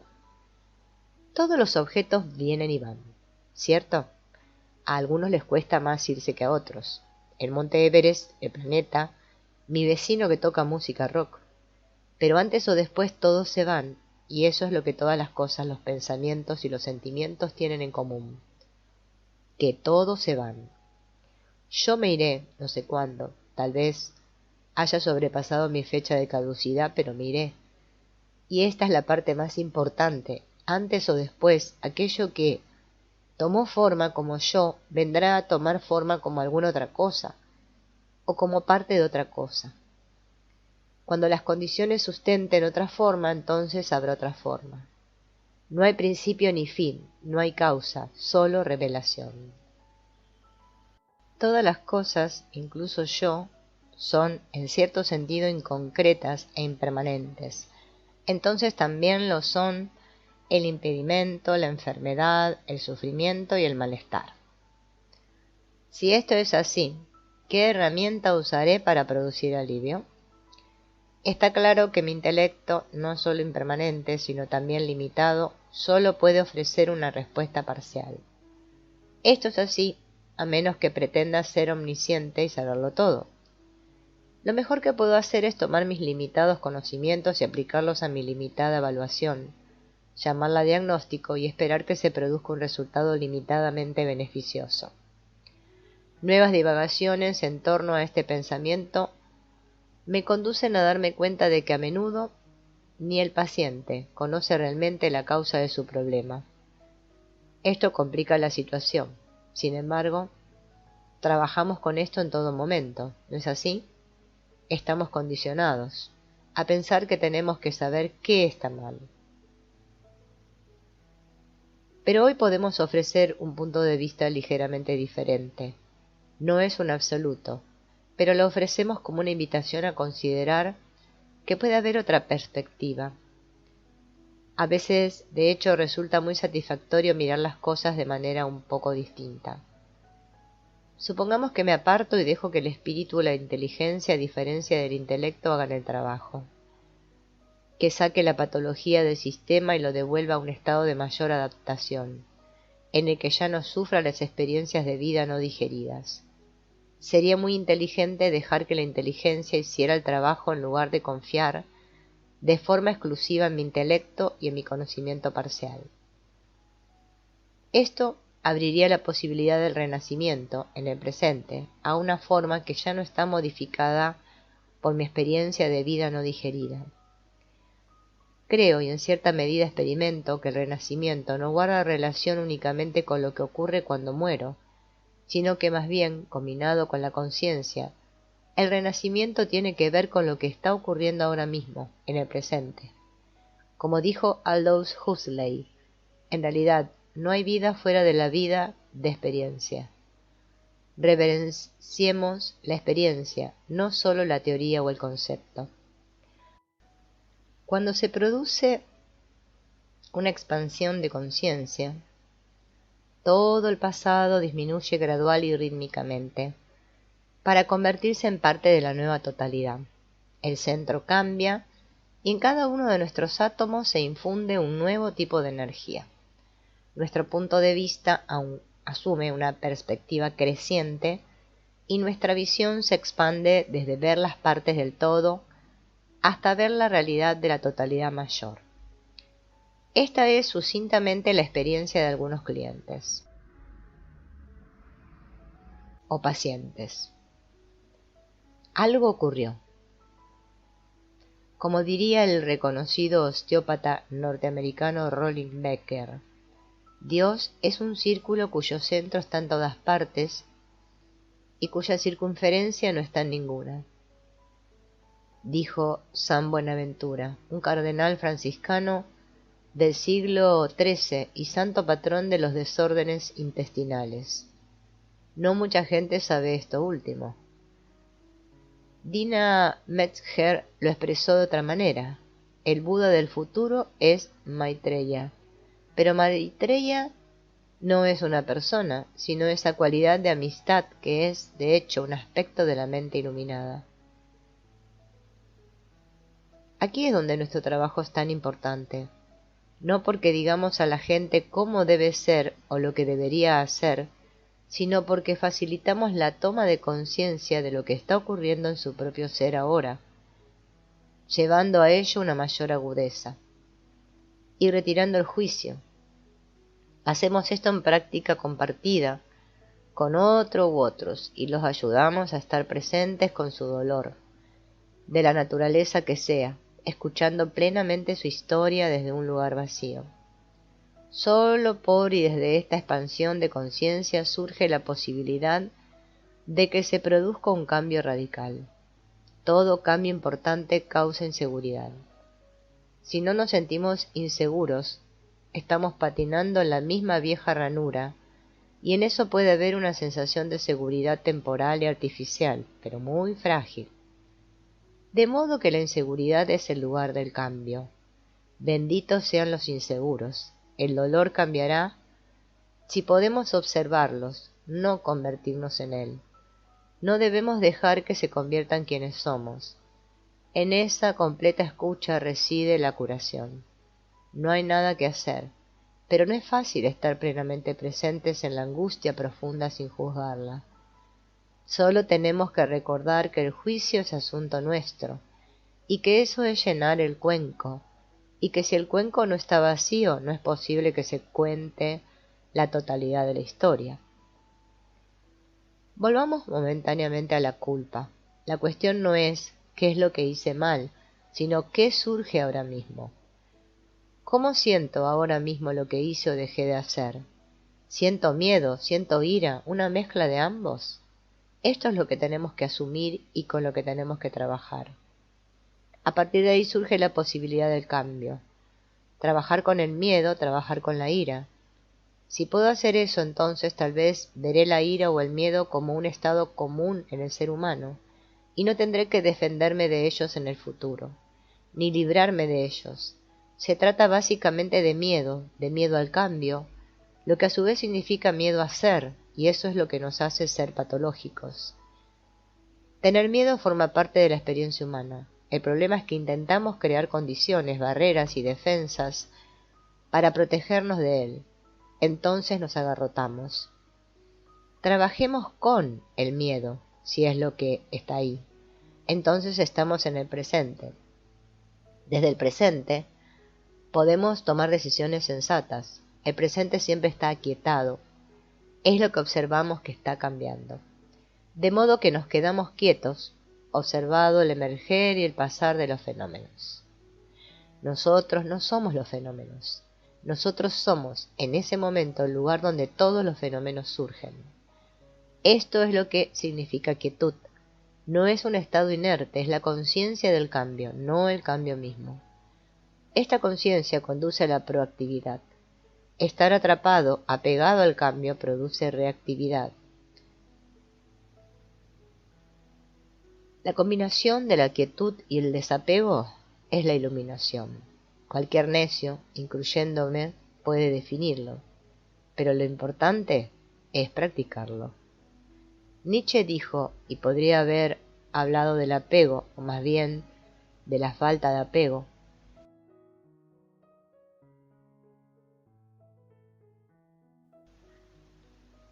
Quiero aprender más y más a ver como hermoso lo que es necesario en las cosas. Entonces seré uno de los que embellecen las cosas. El secreto está en nuestro estado de presencia. Todos dicen que resulta difícil entrar en ese estado de rendición, donde el pobre y viejo ego no puede acotar lo que está ocurriendo, porque el ego quiere dar su opinión. El consenso final es que cuando la confianza y la rendición están en su lugar, y nada menos que eso, la cosa funciona. El Dalai Lama dice, creo que nuestra primera responsabilidad como terapeutas es observarnos a nosotros mismos. Habla específicamente de primera responsabilidad. Tengo que hacer algo más que lavarme las manos entre pacientes y tomar una taza de té. Tengo que meditar y entrar en un estado de ser de relativo desapego. Si no puedo estar desapegado, entonces una simple observación de este hecho puede distanciarme de ser el apego, hasta el punto de poder observar el estado de mi ser, sin poner la energía de mi atención en la neurosis o en el estado que pueda estar viviendo. Esta observación sin juicio es compasión, karuna. Cuando puedo aproximarme a alguien desde ese lugar relativamente limpio y aquietado, estoy preparado para recibir lo que se me ofrece. No espero la quietud absoluta, pero puedo estar relativamente aquietado, y desde allí, y solo desde allí, puedo aproximarme al cliente, al grupo familiar, a la otra persona, al paciente, con la creencia de que contactaré en ese nivel con las personas con las que trabajo, tanto si el nivel surge a la conciencia como si no. Entonces estamos en una práctica compartida de ese nivel, y cualquier cosa que surja, cualquier cosa que se haga, será el resultado de la sinergia de esa práctica compartida.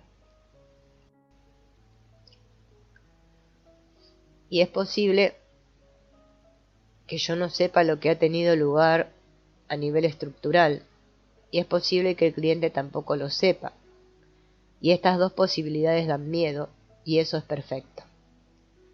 Pero ¿quién tiene miedo? No yo, solo mi ego. Por desgracia no es posible caerse a medias de un precipicio. O confías y sueltas o no lo haces. Algunas personas se sienten atraídas por trabajar así. Algunas personas les repele la idea de trabajar así.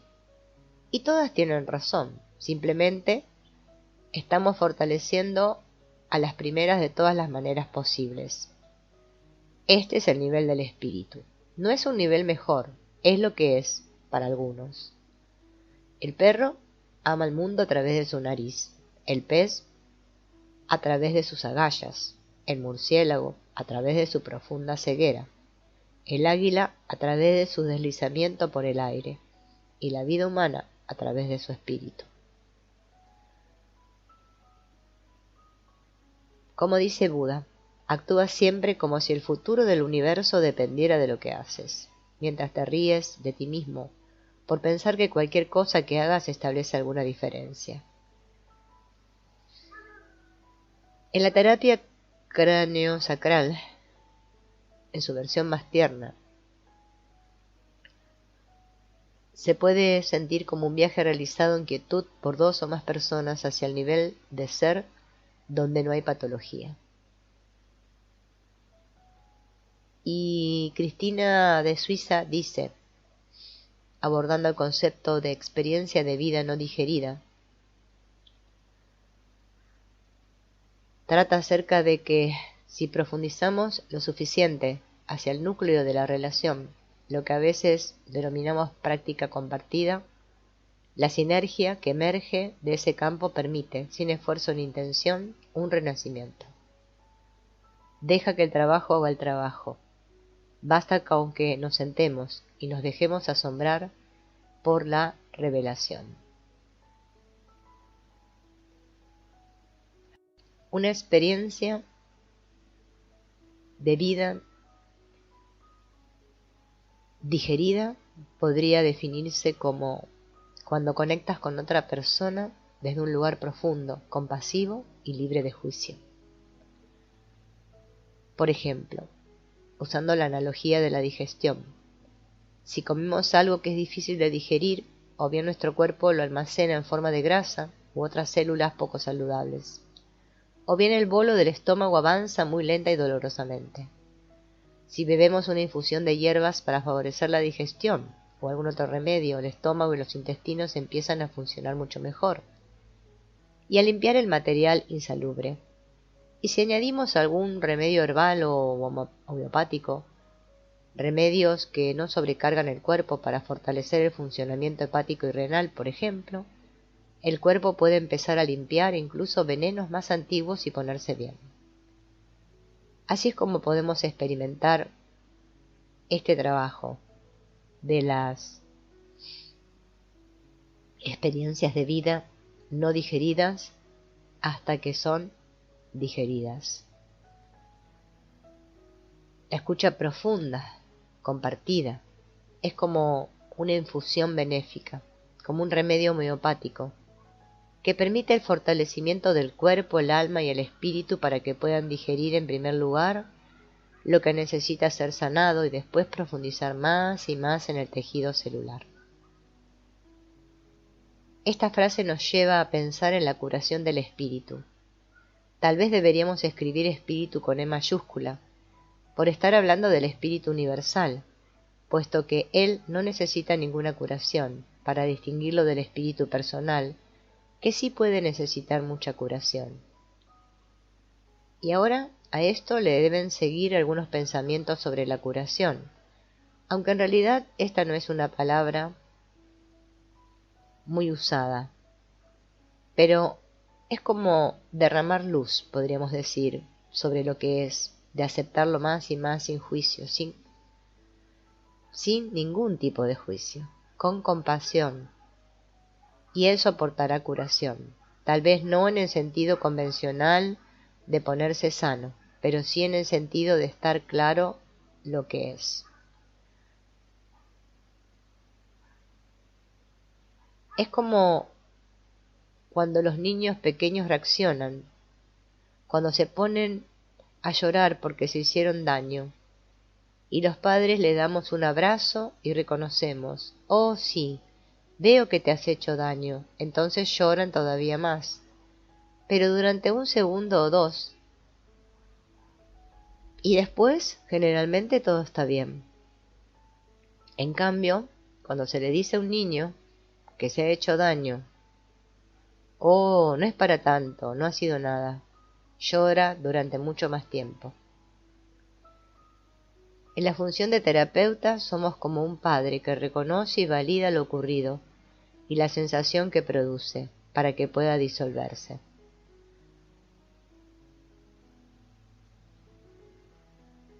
Como terapeutas, si conectamos desde un lugar profundo con un cliente, por supuesto, conectando con nosotros mismos, también desde un lugar profundo, aceptando, permitiendo, entonces la luz brillará sobre todas las cosas. Es como lo que dice el Tao. Antes del nacimiento del cielo y de la tierra había algo sin forma pero completo, silencioso, vacío, independiente, inmutable, infinito, eterno. Es la madre de todas las cosas. No puedo clasificarlo, pero lo llamo Tao, poderoso. Crea todas las cosas. está presente en todas las cosas, retorna todas las cosas a su origen. El Tao es grande, el cielo es grande, la tierra es grande, la humanidad es grande. Estas son las 4 grandes cosas. La humanidad sigue a la tierra sigue al cielo sigue al Tao, y el Tao sigue su propia naturaleza. Este último párrafo es una cita taoísta, pero va en paralelo con las confesiones de San Agustín, que tuvo que decir que había algo antes de Dios, el informe.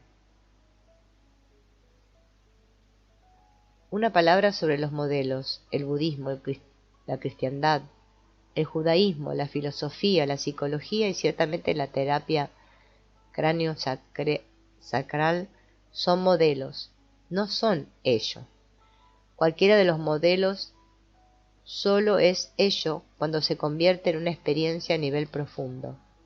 Entre tanto, estamos hablando de teorías, modelos, pensamientos, opiniones, sueños, esperanzas y oraciones sobre la experiencia. Esta es una declaración muy dogmática, de modo que la podemos modificar añadiendo en opinión de mucha gente cuyo juicio respeto. El siguiente dogma, que también detesto y por tanto lleva la misma modificación, es que los niveles más profundos son informes y no están sujetos al intelecto, que como los pensamientos y emociones, por no hablar del cuerpo mismo, ya es forma.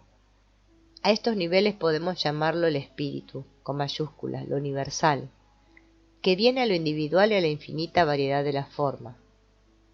A menudo nos referimos a ello como inteligencia, la inteligencia con mayúscula diferenciada de uno de sus productos, que es el intelecto personal.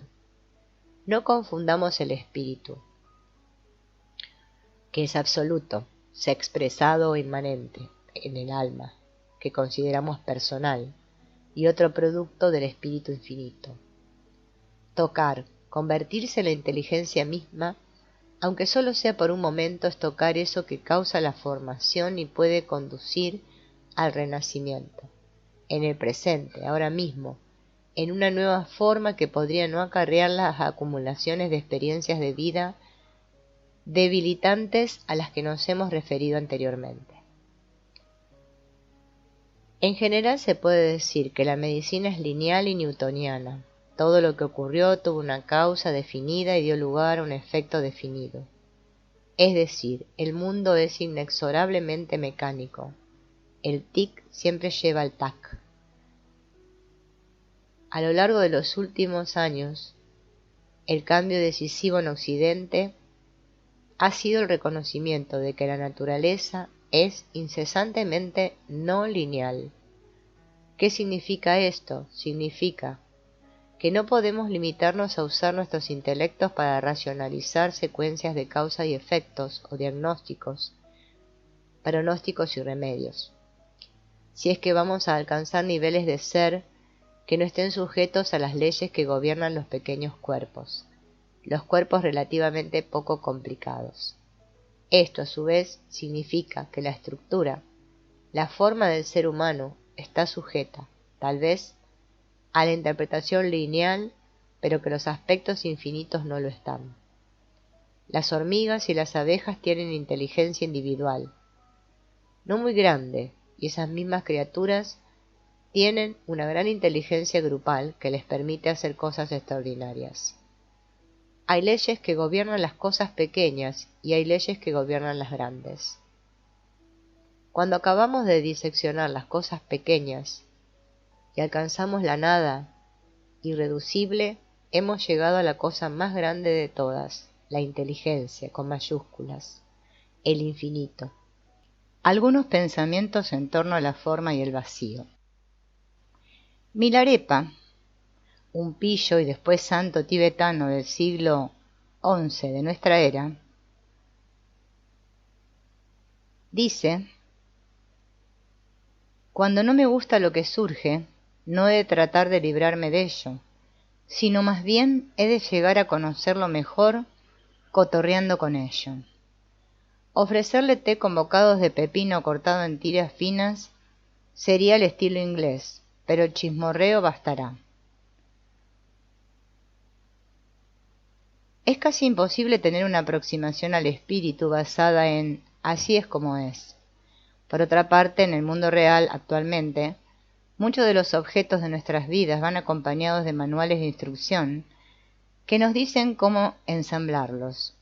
Es una pena que muchos de estos manuales estén escritos en un lenguaje que aparentemente fue aprendido sin ayuda de un manual de instrucciones. Pero sea como fuere, se infiere que, si no se siguen las instrucciones, el objeto no se tornará de la forma requerida. Esto parece ser muy válido para los objetos. Cuando hemos aprendido las instrucciones y conseguido construir un ejemplar, podemos asumir que seguramente el proceso funcionará para cualquiera que pueda seguir las directrices. Esto no es aplicable al trabajo espiritual, pues el camino de cada persona está mediatizado por una experiencia de vida diferente. No puede alcanzarse una experiencia encarnada del absoluto, cualquiera que sea la forma que pueda tomar, recorriendo el camino de otra persona. Por esa razón, a veces uno se enfada con alguno de los planteamientos dogmáticos, tanto del cristianismo como del budismo. Se dice, y a esto le sigue un largo discurso que evidencia un gran logro memorístico, pero sin referencia al tiempo, al lugar o al espacio. Por una parte, esta no es una experiencia encarnada, sino un concepto. Por otra parte, cosifica la experiencia original, la del que propuso estas líneas originalmente, y convierte una sensación sentida, una experiencia mística genuina, en un bien de consumo o en un dogma. Los monasterios son como estaciones para el deambular hueco. La vida sacerdotal es engañosa e ilusoria para mí. De esas prisiones no tengo necesidad. Milarepa. Tanto Jesús como Buda fueron ejemplos de que la vida debe ser vivida, encarnada, no conceptualizada en datos memorísticos sobre las vidas de otros. Ellos no hicieron referencia a las vidas de los demás, pues estaban demasiado ocupados estando presentes. Es muy importante que no consideremos la espiritualidad como una cosa, como un objeto que está de algún modo ahí afuera. Es mejor considerar la espiritualidad como la experiencia de ser la verdad de la propia vida. Hay una cita de la obra de Christina Feldman y Jack Kornfield que dice así: lo que les ocurre a la mayoría de los pedazos de verdad. Un día, Mara, la diosa budista de la ignorancia y la maldad, iba viajando por los pueblos de India con sus asistentes. Vio a un hombre caminando y meditando, cuyo rostro estaba iluminado por el maravillamiento. El hombre acababa de descubrir algo en el suelo delante de él. Los asistentes de Mara preguntaron qué era aquello, y Mara replicó: un pedazo de verdad. Oh, malvada, ¿no te molesta que alguien encuentre un pedazo de verdad?, preguntaron sus asistentes. No, respondió Mara, justo después suelen hacer una creencia de ello. Quiero ir más allá y decir que, cualquiera que sea el estado de ser que el ser humano sea capaz de realizar, ya está en su lugar, presente, inherente y en su estado natural. Por lo tanto, el trabajo a realizar consiste en expandir la conciencia a la conciencia encarnada. Sin la encarnación nos quedamos en el concepto. No nos hemos juntado en torno a este escrito para aprender a hacer algo. No estamos desarrollando técnicas asombrosas de alguna terapia. Realizamos un viaje de descubrimiento de quién está haciendo el trabajo y de qué es lo que nos separa de la fuente de todas las cosas. Es un viaje, en primer lugar, hacia la salud, que está en el núcleo de todos nosotros. Y desde ese lugar de salud, y podríamos añadir de belleza, nos aproximamos a ese mismo lugar en otros, que podemos llamar clientes, familiares o incluso enemigos, para que traigan a sus conciencias la salud que reside en sus corazones, centros o núcleos, como deseemos llamarlo. De modo que este es nuestro viaje y podríamos añadir que es un viaje sin final. ¿Por qué es un viaje sin final? Porque conduce a la realización de eso que es infinito. Una cita de Thomas Merton dice así: las cosas que verdaderamente necesitamos nos llegan como regalos, y para poder recibirlas como regalos tenemos que abrirlas. A fin de poder estar abiertos tenemos que renunciar a nosotros mismos. En cierto sentido tenemos que morir a nuestra imagen de nosotros mismos, a nuestra autonomía, a nuestra fijación en la identidad que nos forjamos. Tenemos que ser capaces de relajar los calambres psíquicos y espirituales que nos atan al dolorido, vulnerable e impotente yo, que es todo lo que conocemos de nosotros mismos. Cuando dos o más personas están trabajando juntas en práctica compartida, a nivel profundo, ciertamente hay una transmisión, pero no es de ego a ego, sino más bien desde una tercera presencia que se crea a este nivel de relación hacia todas las demás partes. Aquí hay una resonancia con el concepto junguiano de las bodas alquímicas y el nacimiento del puer eternus. No hay hacer, solo un intercambio de ser. La conciencia de este proceso, como concepto, puede ser mantenida por el terapeuta y el cliente, o incluso por algo que no es ninguno de ellos. El trabajo está siendo hecho por el trabajo que se ha generado, no por la personalidad de los participantes. También podemos observar que mientras el trabajo se mantiene a este nivel y ocurre, como los sistemas son homeostáticos, esto es seguro. Algo ocurre, y la manera en que el paciente o el terapeuta traduzcan posteriormente esa experiencia corporal al lenguaje dependerá de factores como la cultura, la edad, el género o el estado de salud de ambos individuos. A este nivel el trabajo puede ser transformador. Es el resultado de que la inteligencia de uno se una con la del otro para permitir una tercera inteligencia mayor que opera con una precisión que está mucho más allá de la capacidad del intelecto. No hay acción manifiesta, solo el recuerdo de la matriz original y la oportunidad de dejar ir la acumulación de experiencias de vida no digeridas que uno lleva consigo. Merece la pena repetir que el sujeto no es el terapeuta, más bien el terapeuta es el tercero. Llamamos a este tercero el espíritu no es un producto del ego.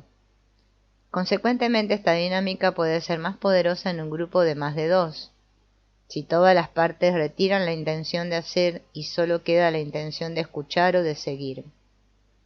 Tal vez podríamos decir cuando solo queda la intención de estar presente a lo que es. Pienso, luego existo es la famosa frase acuñada por René Descartes. Este se ha convertido en el lema de la mente moderna. Descartes representa la división mente-materia. Desde entonces la ciencia, la filosofía y la educación occidentales se han basado en la división sujeto-objeto y en la dicotomía ser humano-naturaleza. Buena parte de nuestro paradigma político surge de este dogmatismo y dualismo. De ahí surgen y fluyen el individualismo, el industrialismo, el humanismo, el capitalismo y el egoísmo.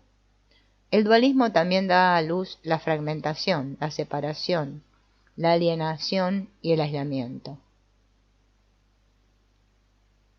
La paradoja del ego es que no podemos librarnos de él. ¿Quién sería el sujeto y quién sería el objeto? Lo que podemos hacer es iluminarlo, conocerlo y trabajar con él. Así nos hacemos totales y reales. Y trabajamos para tomar conciencia de la codependencia entre nosotros mismos, el planeta y todas las cosas que están dentro de él y sobre él. Así la vida puede convertirse en una práctica compartida, en la que se tome conciencia de que yo soy porque nosotros somos. En términos generales, este es el mensaje de la ecología profunda, una de las ciencias más recientes y abarcadoras, una ciencia que parece estar buscando verdaderamente una práctica de unificación, no solo una teoría. Hacer menos es más. Incluso hemos ido más allá y hemos dicho que no hacer nada, solo ser, con la única intención de oír, recibir, aceptar, reconocer, validar, es suficiente. A estos valores, una vez juntos, los podemos llamar confiar. En esta aceptación de quienes somos recordamos quiénes estamos destinados a ser Y aquí está contenida la posibilidad del renacimiento de esa intención. La inteligencia es contactada. Contactar con la inteligencia, que es universal, puede significar hundirse en una conciencia que está por debajo del intelecto. Se dice que necesitamos hacer algo más que simplemente entrar en la quietud de la conciencia. Pero no es necesario. Es solo una necesidad. Y entonces, esa necesidad puede ser aceptada como todas las demás manifestaciones del intelecto. La quietud no es un escape de nada, es un proceso dinámico que permite que la totalidad se vaya desplegando. No es fácil de mantener y exige práctica. Estar en el presente sin el parloteo del pasado y del futuro. Es un camino que se puede recorrer. La marea, o como quiera que llamemos a esa energía, nos llevará ahí. Solo tenemos que confiar en ella. Si tenemos que saber qué está pasando, entonces estamos reduciendo las posibilidades. Si nos limitamos a escuchar enseñanzas repetitivas, solo estamos tomando lo que el profesor necesita darnos.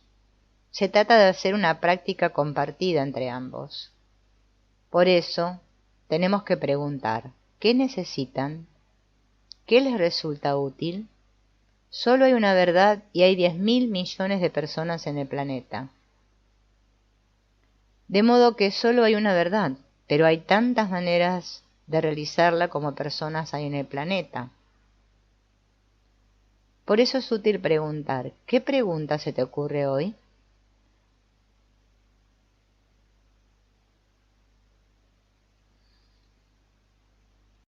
El cambio es un tema muy importante para nosotros. Es tal vez la única constante del universo y paradójicamente la roca que forma la base de nuestra existencia. No hay nacimiento ni muerte, no hay venir, ir, pensamiento, sentimiento, intuición ni sensación. No hay relación de ninguna naturaleza sin cambio. Este yo no es el yo que era o que tenía ayer. Cuanto más practico estar en el presente, más evidente se hace esto.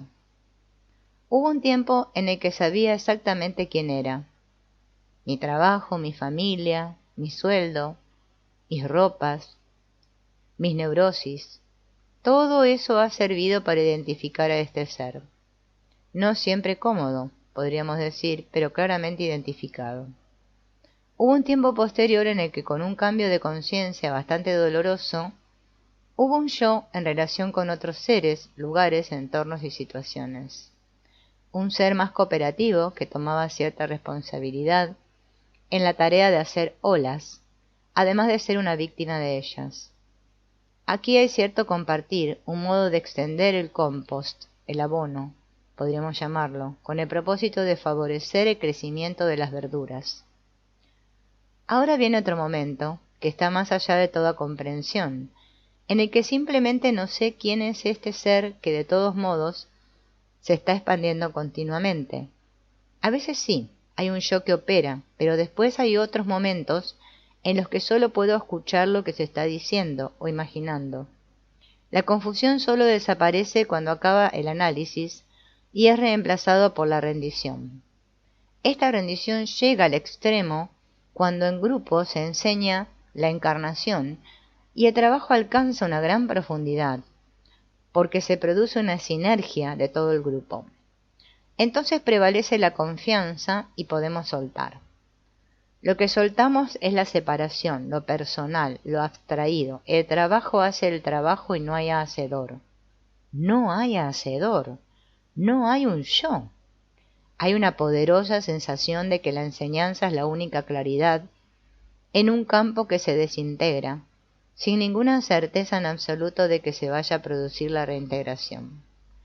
A veces es un proceso difícil, casi renuente, y el cuerpo es el único recurso. Es necesario confiar en el cuerpo por su sabiduría, memoria y tal vez voluntad. Otros reconocen un cambio de estado, a veces de corta duración, a veces permanente. y otros son conscientes de que ocurren pocas cosas en el momento, pero posteriormente surgen evidencias de que se ha abierto una puerta. Hay muchas puertas, tal vez un número ilimitado, y la elección de atravesarlas o cerrarlas es nuestra, aunque para algunos hay muy poca elección, solo una vocación. La mayoría de los cambios no son dramáticos en absoluto. Buena parte del tiempo parece haber constantes.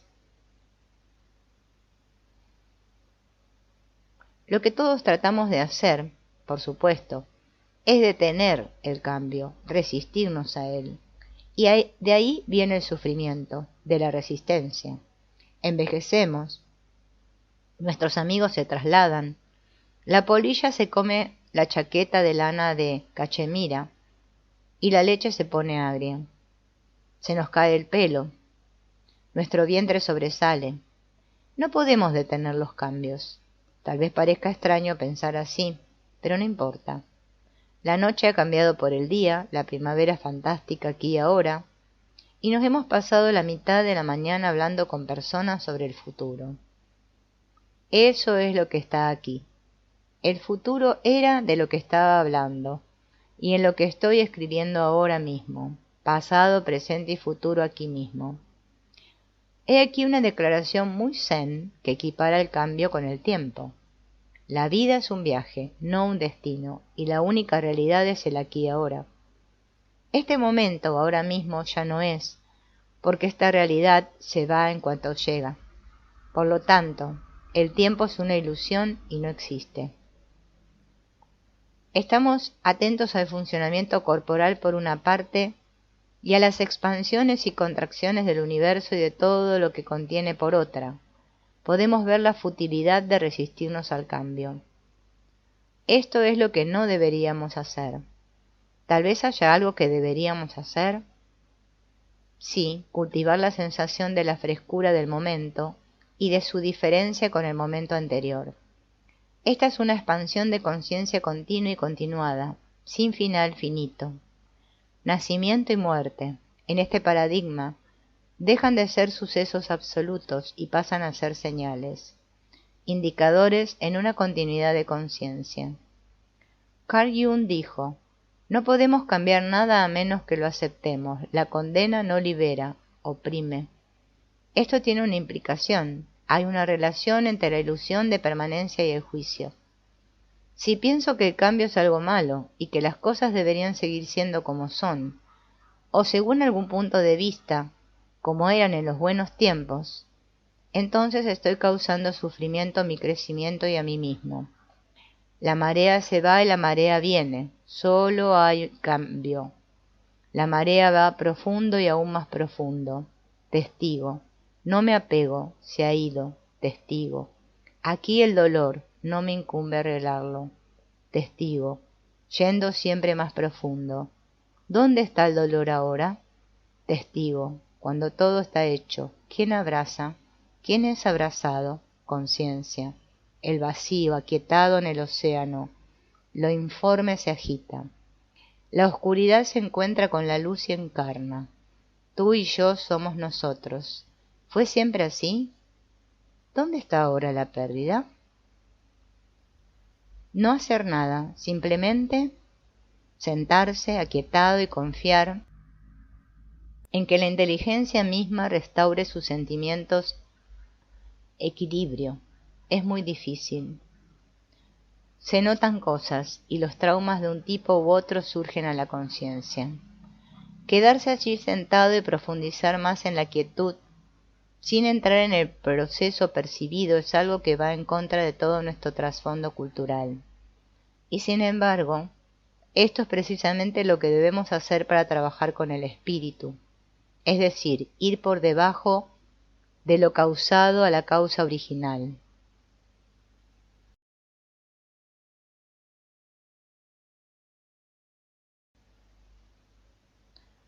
Estar apegados a lo que percibimos, mantener nuestra atención en ello, es en último término reduccionista y hará que la atención vivifique aquello de lo que nos gustaría aliviarnos. Lo que tenemos que tratar de hacer es sentarnos en quietud e invitar a que la historia de otro se revele en un espacio que mantenemos vacío. Este tipo de trabajo es particularmente, pero no exclusivamente, eficaz con los bebés y los niños, que aún no han construido una visión de la vida atrincherada con firmeza. Si pensamos en causa y efecto como una especie de árbol familiar, después de unas pocas generaciones, la totalidad de la carga se habrá hecho muy grande. Si prestamos atención a los atributos de una rama de la familia, esto nos puede llevar de vuelta a la matriarca y el patriarca originales, pero nos habremos perdido todos los hermanos y las ramas secundarias que se abrieron a lo largo del camino hasta el presente. Así, en la observación del trauma, si nos enfocamos en un síntoma de lo que está yendo mal y tratamos de remontarnos a la causa, inevitablemente dejaremos atrás un montón de otras ramas mayores o menores que se desarrollaron a lo largo de la misma ruta. El cuerpo, en su búsqueda inherente de la homeostasis, suele producir otro conjunto de síntomas cuando se ha tratado de forma inadecuada al primero. Sentado en quietud, notamos que ocurren muchos fenómenos diferentes. Es un hecho que no los percibiremos todos, sino solo aquellos con los que nuestra atención esté sintonizada. Podemos notar esos y continuar sentándonos, profundizando en la quietud a través de la meditación. Entonces nuestra tarea no consiste en lidiar con los síntomas, cualesquiera que sean, sino más bien en ayudar al paciente a ponerse en contacto consigo mismo, a un nivel que está por debajo de todos los síntomas, dolores, etc. Desde ese nivel, él o ella puede tomar una nueva ruta de vuelta a la superficie, sin los impedimentos y debilitamientos del pasado, que hasta este momento se han contemplado como la realidad del presente. Estar en contacto físico con otra persona cuando uno está en un profundo nivel de meditación toca a esta a nivel de profundidad, tanto si toma conciencia de ello en el mismo momento como si no. El contacto es ligero, como una pluma. No estamos buscando nada concreto, de modo que no hay resistencia procedente del ser, del paciente. Solo hay un flujo externo de información a un nivel muy profundo, subatómico. Pero, ¿cómo podríamos saber eso? Esta información es tomada y registrada a su propio nivel, no al nivel de nuestro intelecto, ciertamente, y es reenviada al emisor, al que la envió. Así el paciente aprende quién es realmente, o al menos quién estaba destinado a ser antes de que capas y capas de experiencias de vida empañaran su ser. Con la conciencia viene la posibilidad de un verdadero cambio orgánico. Será un cambio del ser. A partir de ahí puede venir un cambio en el comportamiento, pero ambas cosas no son lo mismo. Primero viene la conciencia. Sin ella estamos disparando balas en la oscuridad. Esto es lo más que podemos hacer para intelectualizar lo que ocurre. Pero hemos tomado cientos de notas que apoyan la observación de Rollin Becker de que algo ocurre. Solo creemos que estamos elaborando un poco más de lo que él eligió elaborar en aquel momento, lo que ahora es la experiencia de muchos terapeutas. Había una vez un paciente, un banquero muy ocupado y estresado, un hombre de éxito, que tenía un dolor de espalda agudo y recurrente y un problema en el cuello que había sido tratado exitosamente 3 meses antes con media docena de manipulaciones. Sentía un dolor agudo y sufría una restricción de la movilidad en el cuello y en la parte alta de la espalda. Las circunstancias en las que había realizado la reserva de la sesión hacían que él estuviera ya allí, pues le habían dado hora debido a una cancelación. El terapeuta empezó advirtiéndole que su trabajo era para el observador, parecido a ver secarse la pintura de la pared, y pareció aceptar el hecho de que el terapeuta no lo iba a manipular en absoluto. Comenzó el terapeuta tomando un historial completo, no solo de su pasado médico, sino también de su entorno doméstico y social. A continuación, después de haberlo invitado a que se centrara en cualquier sensación corporal, tanto si tenía una relación evidente con el problema como si no, el terapeuta se sentó. Después de los primeros minutos pensó: tiene el cráneo muy tenso, aquí no está ocurriendo nada. Después se dijo a sí mismo que no debía continuar con ese pensamiento, solo meditar.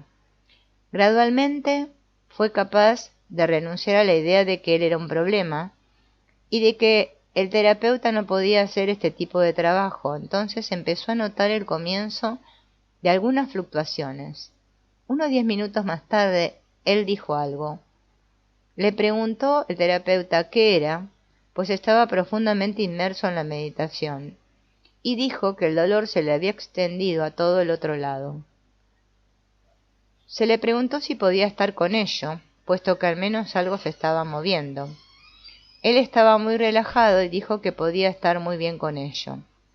Después de otros 15 minutos dijo con tono de sorpresa: parece que está desapareciendo. Decidió que no era el momento de mantenerse atado a esa idea, sino de profundizar en la meditación. Después de otros 20 minutos dijo: se ha ido. Simplemente el terapeuta se sentó en la conciencia de la meditación sin ningún objeto, es decir, sin ningún apego a su problema o a los del paciente, y actuó como fulcro entre su inteligencia y la suya, a un nivel que de ningún modo se puede describir intelectualmente. Espero que se mantenga libre de dolor, pues lo que creo que ocurrió es que soltó un patrón negativo desde dentro, una serie de experiencias de vida. En la ocasión previa, 3 años antes, el dolor había sido resuelto mediante una manipulación muy hábil, pero la curación había ocurrido desde el exterior.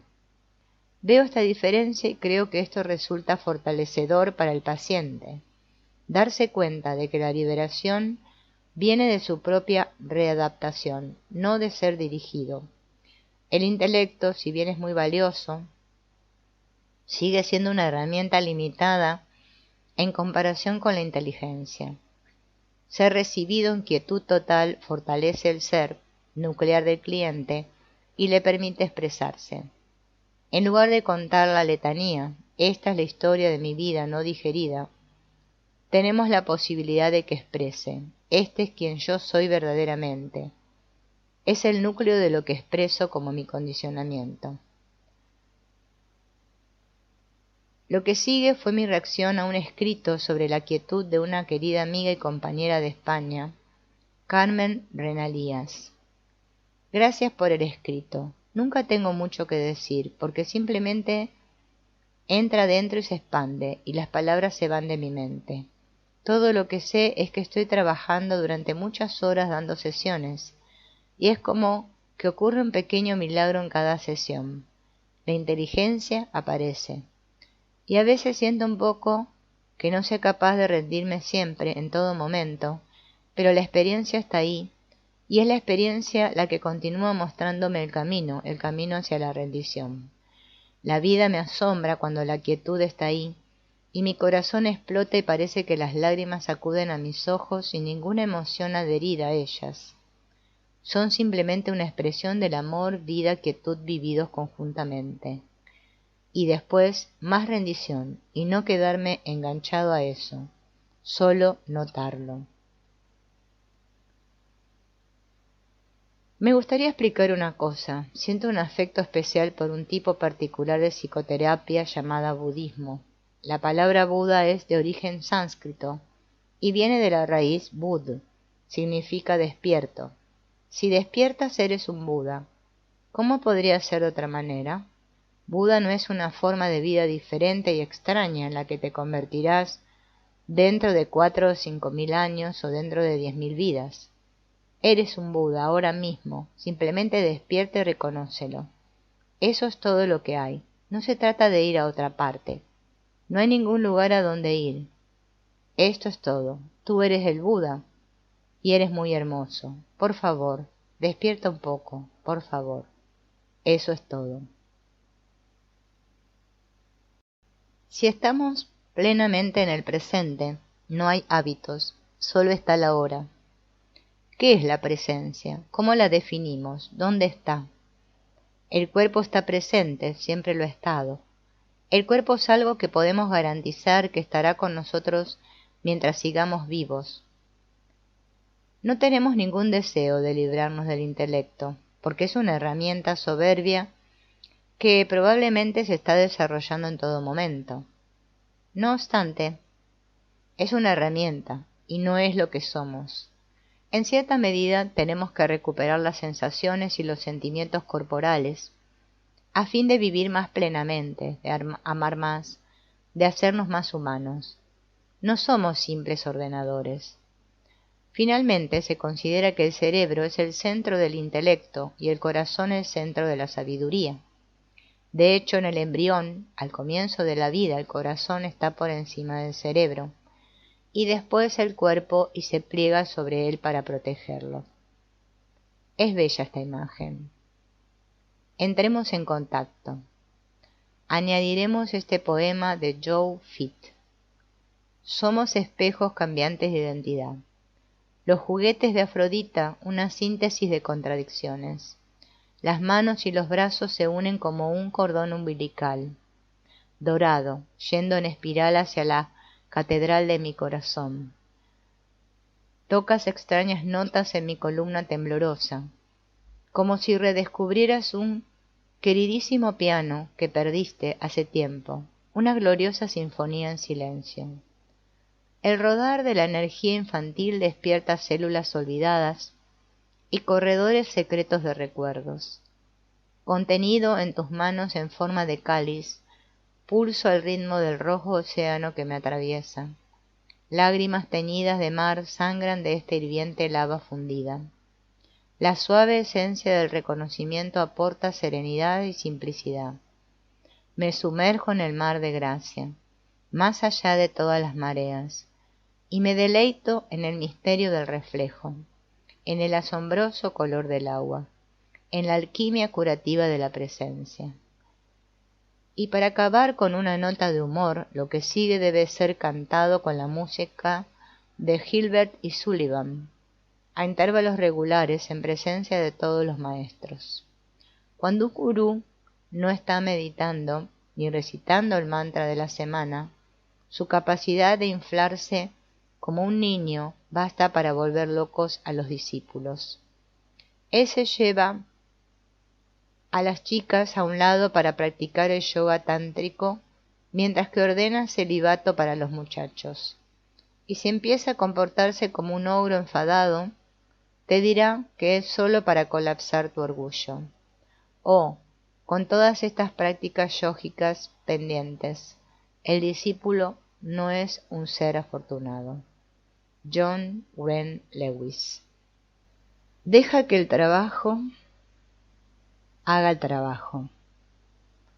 Cuanto más puedas apartarte del medio, cuanto más vacío pueda estar el cuenco, más profundo será el renacimiento a otra forma, mejor adaptada y menos inhibida. Esto implica que cuanto más sueltas tu agarre al ego personal y restringido, más estás en contacto con un yo más verdadero e ilimitado. Cuando surges de este lugar que es común a todos los seres, el trabajo puede ser muy poderoso, incluso puede cambiarnos la vida. Aquí es donde nos metemos en algún problema. Hemos soltado nuestros apegos lo suficiente para que el trabajo haga el trabajo. Ahora volvemos a caer en el apego y queremos analizar qué trabajo hemos hecho y cómo podemos volver a hacerlo. La rendición y la confianza no son fáciles.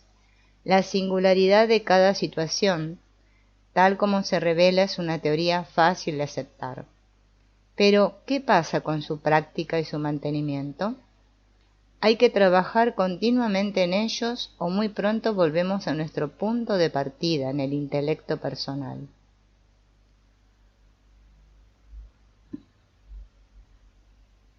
A cualquier sanador medianamente exitoso, de cualquier escuela, se le proyectarán atributos y poderes. Es importante darse cuenta de que la proyección viene de la necesidad del paciente y no es la declaración de un hecho. Asumir cualquier otro punto de vista conduce final e inevitablemente al engrandecimiento del terapeuta y por lo tanto al abuso. Cualquiera puede hacer este trabajo.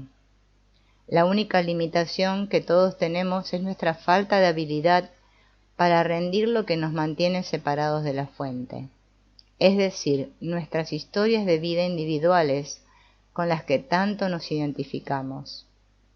La estatua de mármol, cobre, piedra o madera no es el Buda. La estatua no es Buda. Como la estatua de la libertad tampoco es la libertad, es un símbolo de ella. Tú eres Buda. Tal vez tu conciencia esté un poco nublada, pero por debajo de todas las capas de ilusión, eso es lo que realmente eres. Hay una marea, estoy en la marea, soy la marea. Periódicamente se produce una discusión en los medios de comunicación sobre la existencia de Dios. Personas eminentes en sus campos específicos hablan de un lado y desde el otro. La discusión es invariablemente intelectual y mientras continúe siéndolo, la gente de ambos bandos obtendrán cierta sensación de satisfacción a nivel intelectual derivada de la fuerza de su argumento.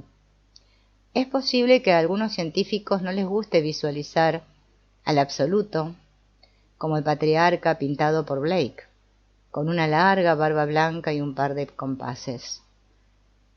No sé cuánta gente está apegada a esta imagen inocente. No obstante, si como algunos sostienen no existe el misterio y el intelecto antes o después lo explicará todo, entonces han ocurrido dos cosas. El intelecto humano ha sido declarado la culminación absoluta de la evolución, y Dios ha sido creado por aquellos que lo niegan. El problema es que el intelecto no siempre es inteligente. Podríamos unirnos a Einstein, un científico eminente, aunque por supuesto la tarea de algunos intelectos posteriores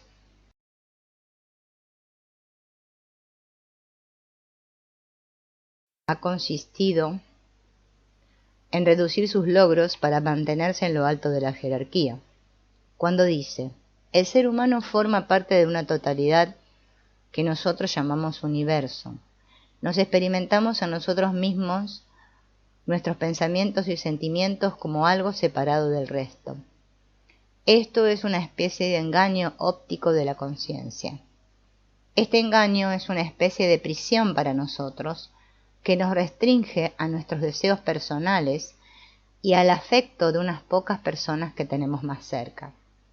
Nuestra tarea debe ser la de liberarnos de la cárcel ensanchando el círculo de la compasión hasta abrazar a todas las criaturas vivientes y la totalidad de la naturaleza en su belleza. El verdadero valor del ser humano queda determinado por la medida y el sentido en que ha obtenido liberación del yo.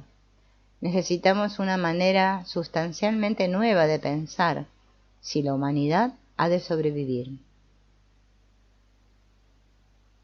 Sospechamos que será la inteligencia más que el intelecto lo que nos ayudará a sobrevivir. Personas cuyas prácticas laborales no son diferentes de ni están separadas de su meditación o práctica espiritual, a menudo preguntan, si esta manera de trabajar produce resultados, ¿por qué no la enseñan en las escuelas? Y la respuesta es muy simple, no puede ser enseñada en las escuelas. La espiritualidad no es un objeto.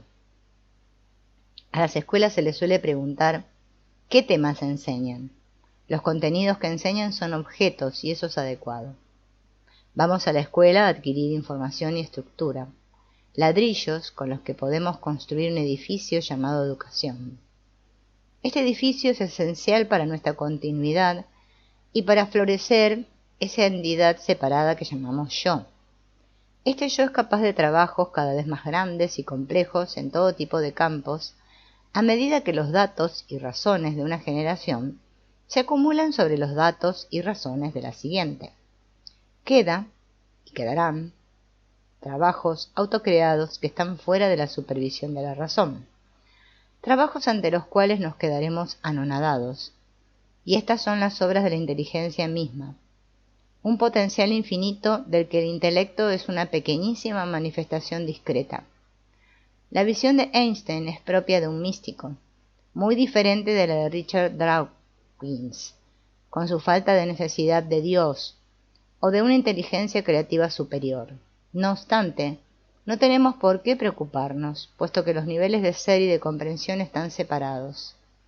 En el budismo, el conocimiento se considera un obstáculo para la comprensión, como un bloque de hielo que impide el flujo del agua.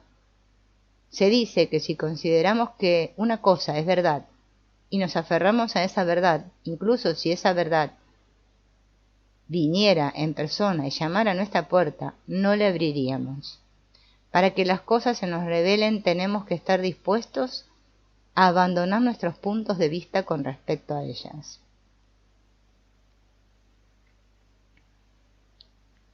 En nuestra cultura y educación resulta tan difícil creer que no hacer nada puede producir alguna ventaja. Hemos aceptado que tenemos que hacer constantemente, y lo que es aún más importante, saber lo que estamos haciendo.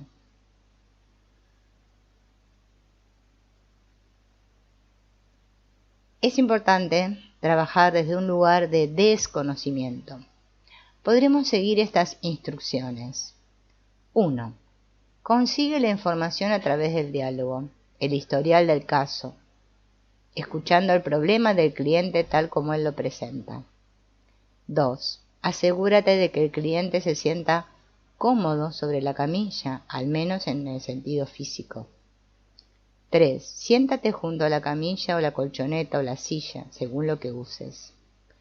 4. Céntrate. Siéntete en contacto con el suelo y el cielo.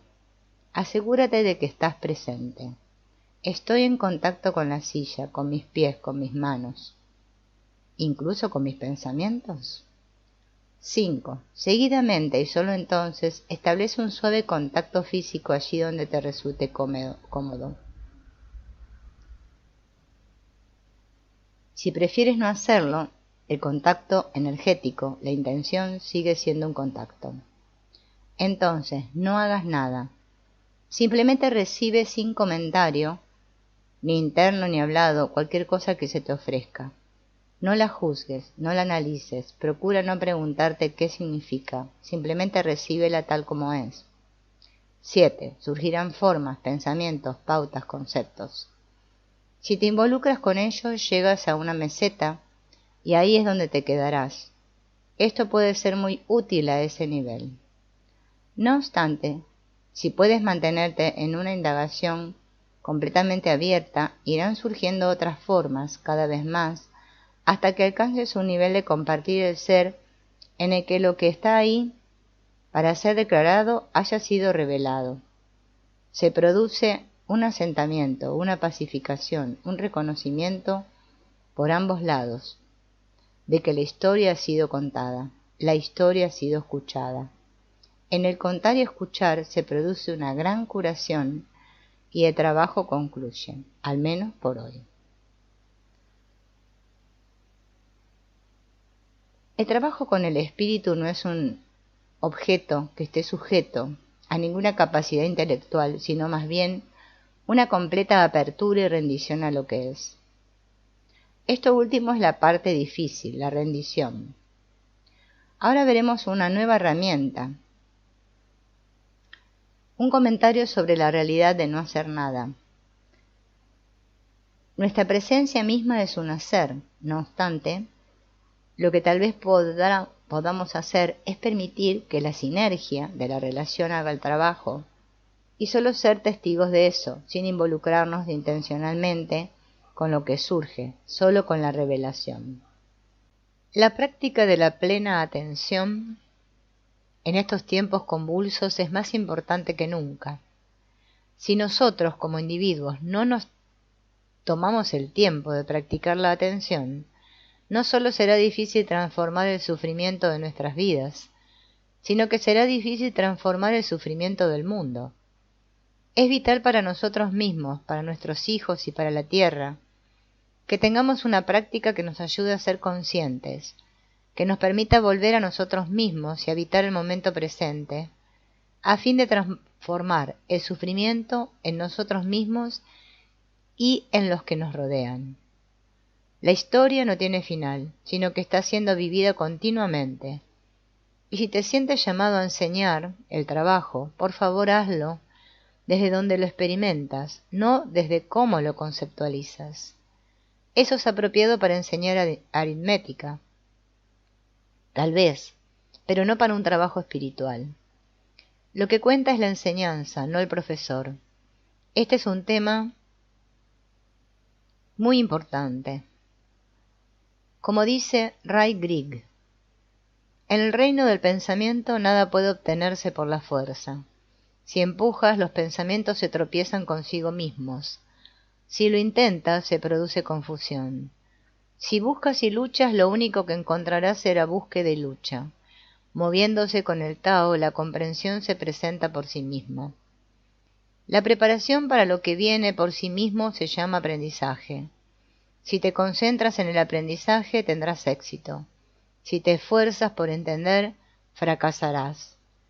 Todo aprendizaje es un aprendizaje por seguimiento. Aprende delicada y cuidadosamente para que el seguimiento no se vea alterado. Aprende con ira y el seguimiento reconducirá al miedo. Aprende con miedo y el seguimiento te conducirá a la ira. Para comprender, aprende y después olvida lo aprendido. Suelta y confía, la comprensión llega sin esfuerzo. No es algo adquirido, sino algo que ocurre. Maravíllate, suavízate y ábrete. Deja que la comprensión te guíe, confía en el dejar ir y sigue su guía. A esto se lo llama comprender por seguimiento. Suelta delicada y cuidadosamente para que el seguimiento no se vea alterado. El entendimiento no puede ser controlado por el yo. Aprende a comprender aprendiendo a ser desinteresado. Entender es pensar siendo libre del yo. Moverse sin obstáculos en la plenitud vacía del Tao. El estado que permite ver lo que realmente es, en el cliente o en cualquier otro tipo de relación, es estar despierto. Buda no solo dijo que estar despierto era su plan de vida, sino que dijo estoy despierto. Hay un enorme poder en esta declaración. Así, en el agrupamiento entre profesor y alumno, el trabajo del profesor consiste en estar despierto a lo que está presente. Si el trabajo no se basa en datos y el nuestro no lo hace, es posible que eso sea todo lo que se requiera. El trabajo hará el trabajo, porque nadie hace nada a nadie. Enseñar tiene que ver con la relación y con lo que surge de ella en la presencia de la hora. Esa revelación está cambiando continuamente, lo que resulta muy incómodo para el intelecto. Hay una continua batalla en mí entre, por una parte, la expresión y la experiencia de lo que surge, y por otra, el dogma de lo que debería surgir, o de lo que se debería hablar, o de lo que se debería sentir. Me estoy esforzando por saltar y dejarme caer en el precipicio y así entrar en el desconocimiento y confiar en lo que surja cuando haya quietud. Esto es lo que denominamos inteligencia, y es posible que tenga poco que ver con el intelecto. Si puedo confiar en eso, será verdad y funcionará. Se trata de algo distinto de persuadirme a mí mismo de que estoy confiando. Esto no sería cierto y podría no funcionar, o al menos el trabajo sería parcial y sintomático. Práctica, práctica, práctica. Es todo lo que hay. Así, en la relación entre terapeuta y paciente, entre profesor y estudiante, la conciencia que se despliega en constante expansión se va viendo como no una conciencia de los hechos para analizarlos, sino más bien una encarnación de lo que está allí que va profundizando por pasos progresivos, aunque no necesariamente iguales, hasta un nivel de ser que no está traumatizado. El comienzo y el final no están separados. Ambos están aquí mismo. Esto es atención al presente. Es posible que esta tarea de deshacerse de la coraza voluntariamente sea la más dura que cualquiera de nosotros pueda emprender. Es un trabajo de Hércules, el viaje de Perseo. Justo cuando crees que has aprendido algo, que has adquirido un talento, lo sueltas. ¿A quién le resulta difícil? Al yo separado, al ego apegado a un papel, a todo aquello que creemos que es nuestro yo. Ahí es donde está el problema. No tienes nada que perder, excepto el miedo, y nunca te podrás librar completamente de él, de modo que más te vale trabajar con él. Renuncia a esperar resultados y déjate asombrar por lo que ocurre. Salta del acantilado llamado confianza y es posible que vueles. Si no lo haces, vuelve a intentarlo la próxima vez. Y entonces, confía todavía más y no hagas de la confianza un concepto. Cuando los terapeutas se sienten atraídos por lo que podríamos denominar el trabajo espiritual, a veces tienen la falsa idea de que no deberían cobrar por su trabajo. Pero elegimos nacer aquí en una forma humana, en tiempo y espacio, donde hay una definición perfectamente válida de qué es un buen medio de vida. Esta ha incluido durante varios cientos de años la idea de que el dinero es un medio de intercambio. Eso es todo. El dinero no tiene valor por sí mismo, es un medio de intercambio, y no valorar, en términos corrientes, lo que ofrecemos es devaluarlo. Este es uno de los muchos ejemplos que podemos encontrar en la compasión idiota. Robar a la gente es robar a la gente. Pedir un salario digno es justo. Sustentar a los pobres y necesitados también es justo, cuando eso es lo apropiado. Si te sientes llevado a vivir como un monje y te sometes a la misericordia y generosidad de los demás para sustentarte, y a cambio les ofreces curación y sabiduría, ese es un intercambio justo, y también es justo usar el dinero como medio de intercambio. No juzgues cuál es mejor. A veces surge una actitud similar cuando las personas se sienten atraídas por la enseñanza. ¿Estoy preparado? ¿Soy lo suficiente? ¿Sé lo suficiente? ¿Me pillaré los dedos? Surgen muchas preguntas. Estas son muy válidas si quieres enseñar aritmética o mecánica del motor. Pero si te sientes atraído hacia algo un poco diferente, las únicas preguntas son: ¿estoy preparado para soltar eso que me mantiene separado de los estudiantes? ¿Estoy preparado para simplemente ser lo que soy? ¿Puedo compartir eso? Sin ningún juicio sobre si es lo bastante bueno o no. El apego a no ser suficientemente bueno es muy poderoso. No tiene sustancialidad, es un apego, y la conciencia de él abre la posibilidad al cambio que está en el núcleo de todo fenómeno. Si puedo compartir quién soy, la integridad de este compartir permitirá al alumno realizar, hacer real, dar realidad o sustancia a nuestras ideas. Deben ser sostenidas por acciones. Su propia integridad en la práctica compartida, a todos los niveles, espíritu, mente y cuerpo.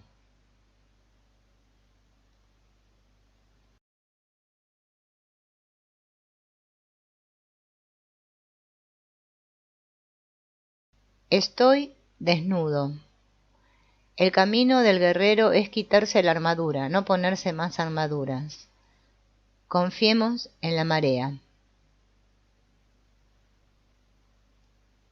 El trabajo está haciendo el trabajo. No se puede decir que nadie esté haciendo nada a nadie.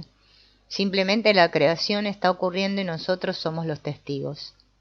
La práctica consiste en estar presente, una y otra vez, durante el tiempo que sea necesario, a la absoluta desnudez de lo que está ocurriendo, sea bueno o malo, y después soltar tanto lo bueno como lo malo, es decir, renunciar al juicio. Esto es ser compasivo, plena conciencia sin juicio. Esto es lo que necesitamos y esa es la práctica para conectar con la sabiduría, que ya está en su lugar y disponible en todo momento. El presente es el filo de la navaja del que chupamos la miel, manteniéndonos vigilantes en todo momento para no cortarnos con el borde, que es el orgullo y la complacencia. Solo existe la práctica, no conocemos el objetivo, pues eso sería una limitación. Se dice que ningún maestro está libre de la posibilidad de sufrir. De Mara. Mara acecha y de vez en cuando nos pilla, y tomar conciencia de ello también es la práctica. Incluso la iluminación tiene su opuesto. Lo único cierto es el cambio. Seguimos volviendo a la conciencia de eso y nos convertimos en un punto de calma relativa dentro de un espectro de camino y de cambio infinito.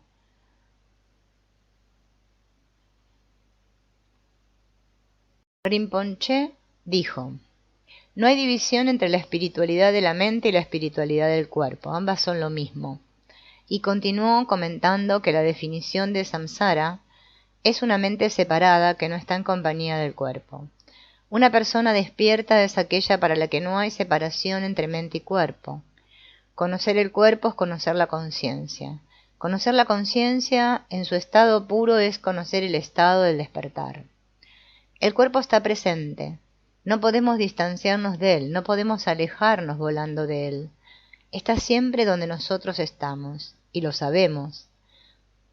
En algún nivel, ahí es donde saboreamos la miel. No vayas fuera de tu casa para ver las flores. Amigo mío, no te molestes con esa excursión. Dentro de tu cuerpo hay flores, una que tiene 1000 pétalos. ¿No te parece que ese es un buen lugar donde sentarte? Sentado allí tendrás un vislumbre de la realidad. Dentro del cuerpo y fuera, un jardín dentro de un jardín. La gente llama a las experiencias a las que nos referimos como despertar o satori, y el camino hacia la siguiente experiencia, que tal vez sea la grande, consiste en soltar la experiencia anterior. Podría decirse que quedarse apegado a cualquier tipo de experiencia es quedarse estancado. El apego incluso al concepto de iluminación crea otro eslabón en la cadena de debilitamiento. ¿Y cómo podría eso ser libertad? Tenemos que hablar de estas aperturas como si fueran puertas. Hay muchas, y una puerta abierta puede llevar a cualquier lugar, y a veces parece llevarnos de vuelta al sitio de partida. Sin embargo, no puede ser el mismo lugar. La percepción se ha modificado durante el viaje. Debemos viajar y cambiaremos, porque de otra manera el viento del hábito volverá a cerrar la puerta. A este viajar le damos el nombre de práctica. Simplemente confiamos en dónde nos llevará el camino, puesto que no podemos saber anticipadamente nuestro destino sin limitarlo. A este confiar le damos el nombre de la bendición de la inseguridad. La dirección del camino es hacia adentro, hacia el corazón, y a esto le damos el nombre de la encarnación del espíritu. El profesor recorre el camino junto con nosotros y eso es práctica compartida. De vez en cuando el profesor está plenamente presente y entonces escuchamos la enseñanza, no al profesor, y simbolizamos esto con una silla vacía. Pero el cuenco vacío lo dice todo y dice lo siguiente: tengo un cuenco de metal, fue fabricado por el último linaje de artesanos de los cuencos. Está vacío, aunque contiene el océano. Si lo golpeo suena y eso es útil. Puedo poner flores dentro de él y eso es hermoso y eso es útil, pero no sonará. Mi nieto puede mear en él y probablemente lo haría y eso sería útil, pero no sonaría. Si me aproximo a él desde la quietud y entro en una práctica compartida con él, canta de manera muy hermosa y el sonido da la vuelta al universo y eso es muy útil y el cuenco está vacío. Tengo una mente, fue hecha en la eternidad, y si hay pensamientos dentro de ella, eso es útil. Y si dentro de ella hay lesiones y límites de resistencia, eso es útil.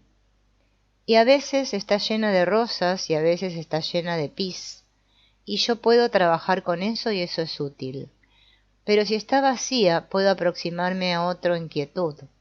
Entonces hay sitio para que se cuente toda la historia, y ella recuerda quién es realmente, y el universo recuerda qué es, y eso es muy útil, y la mente está vacía.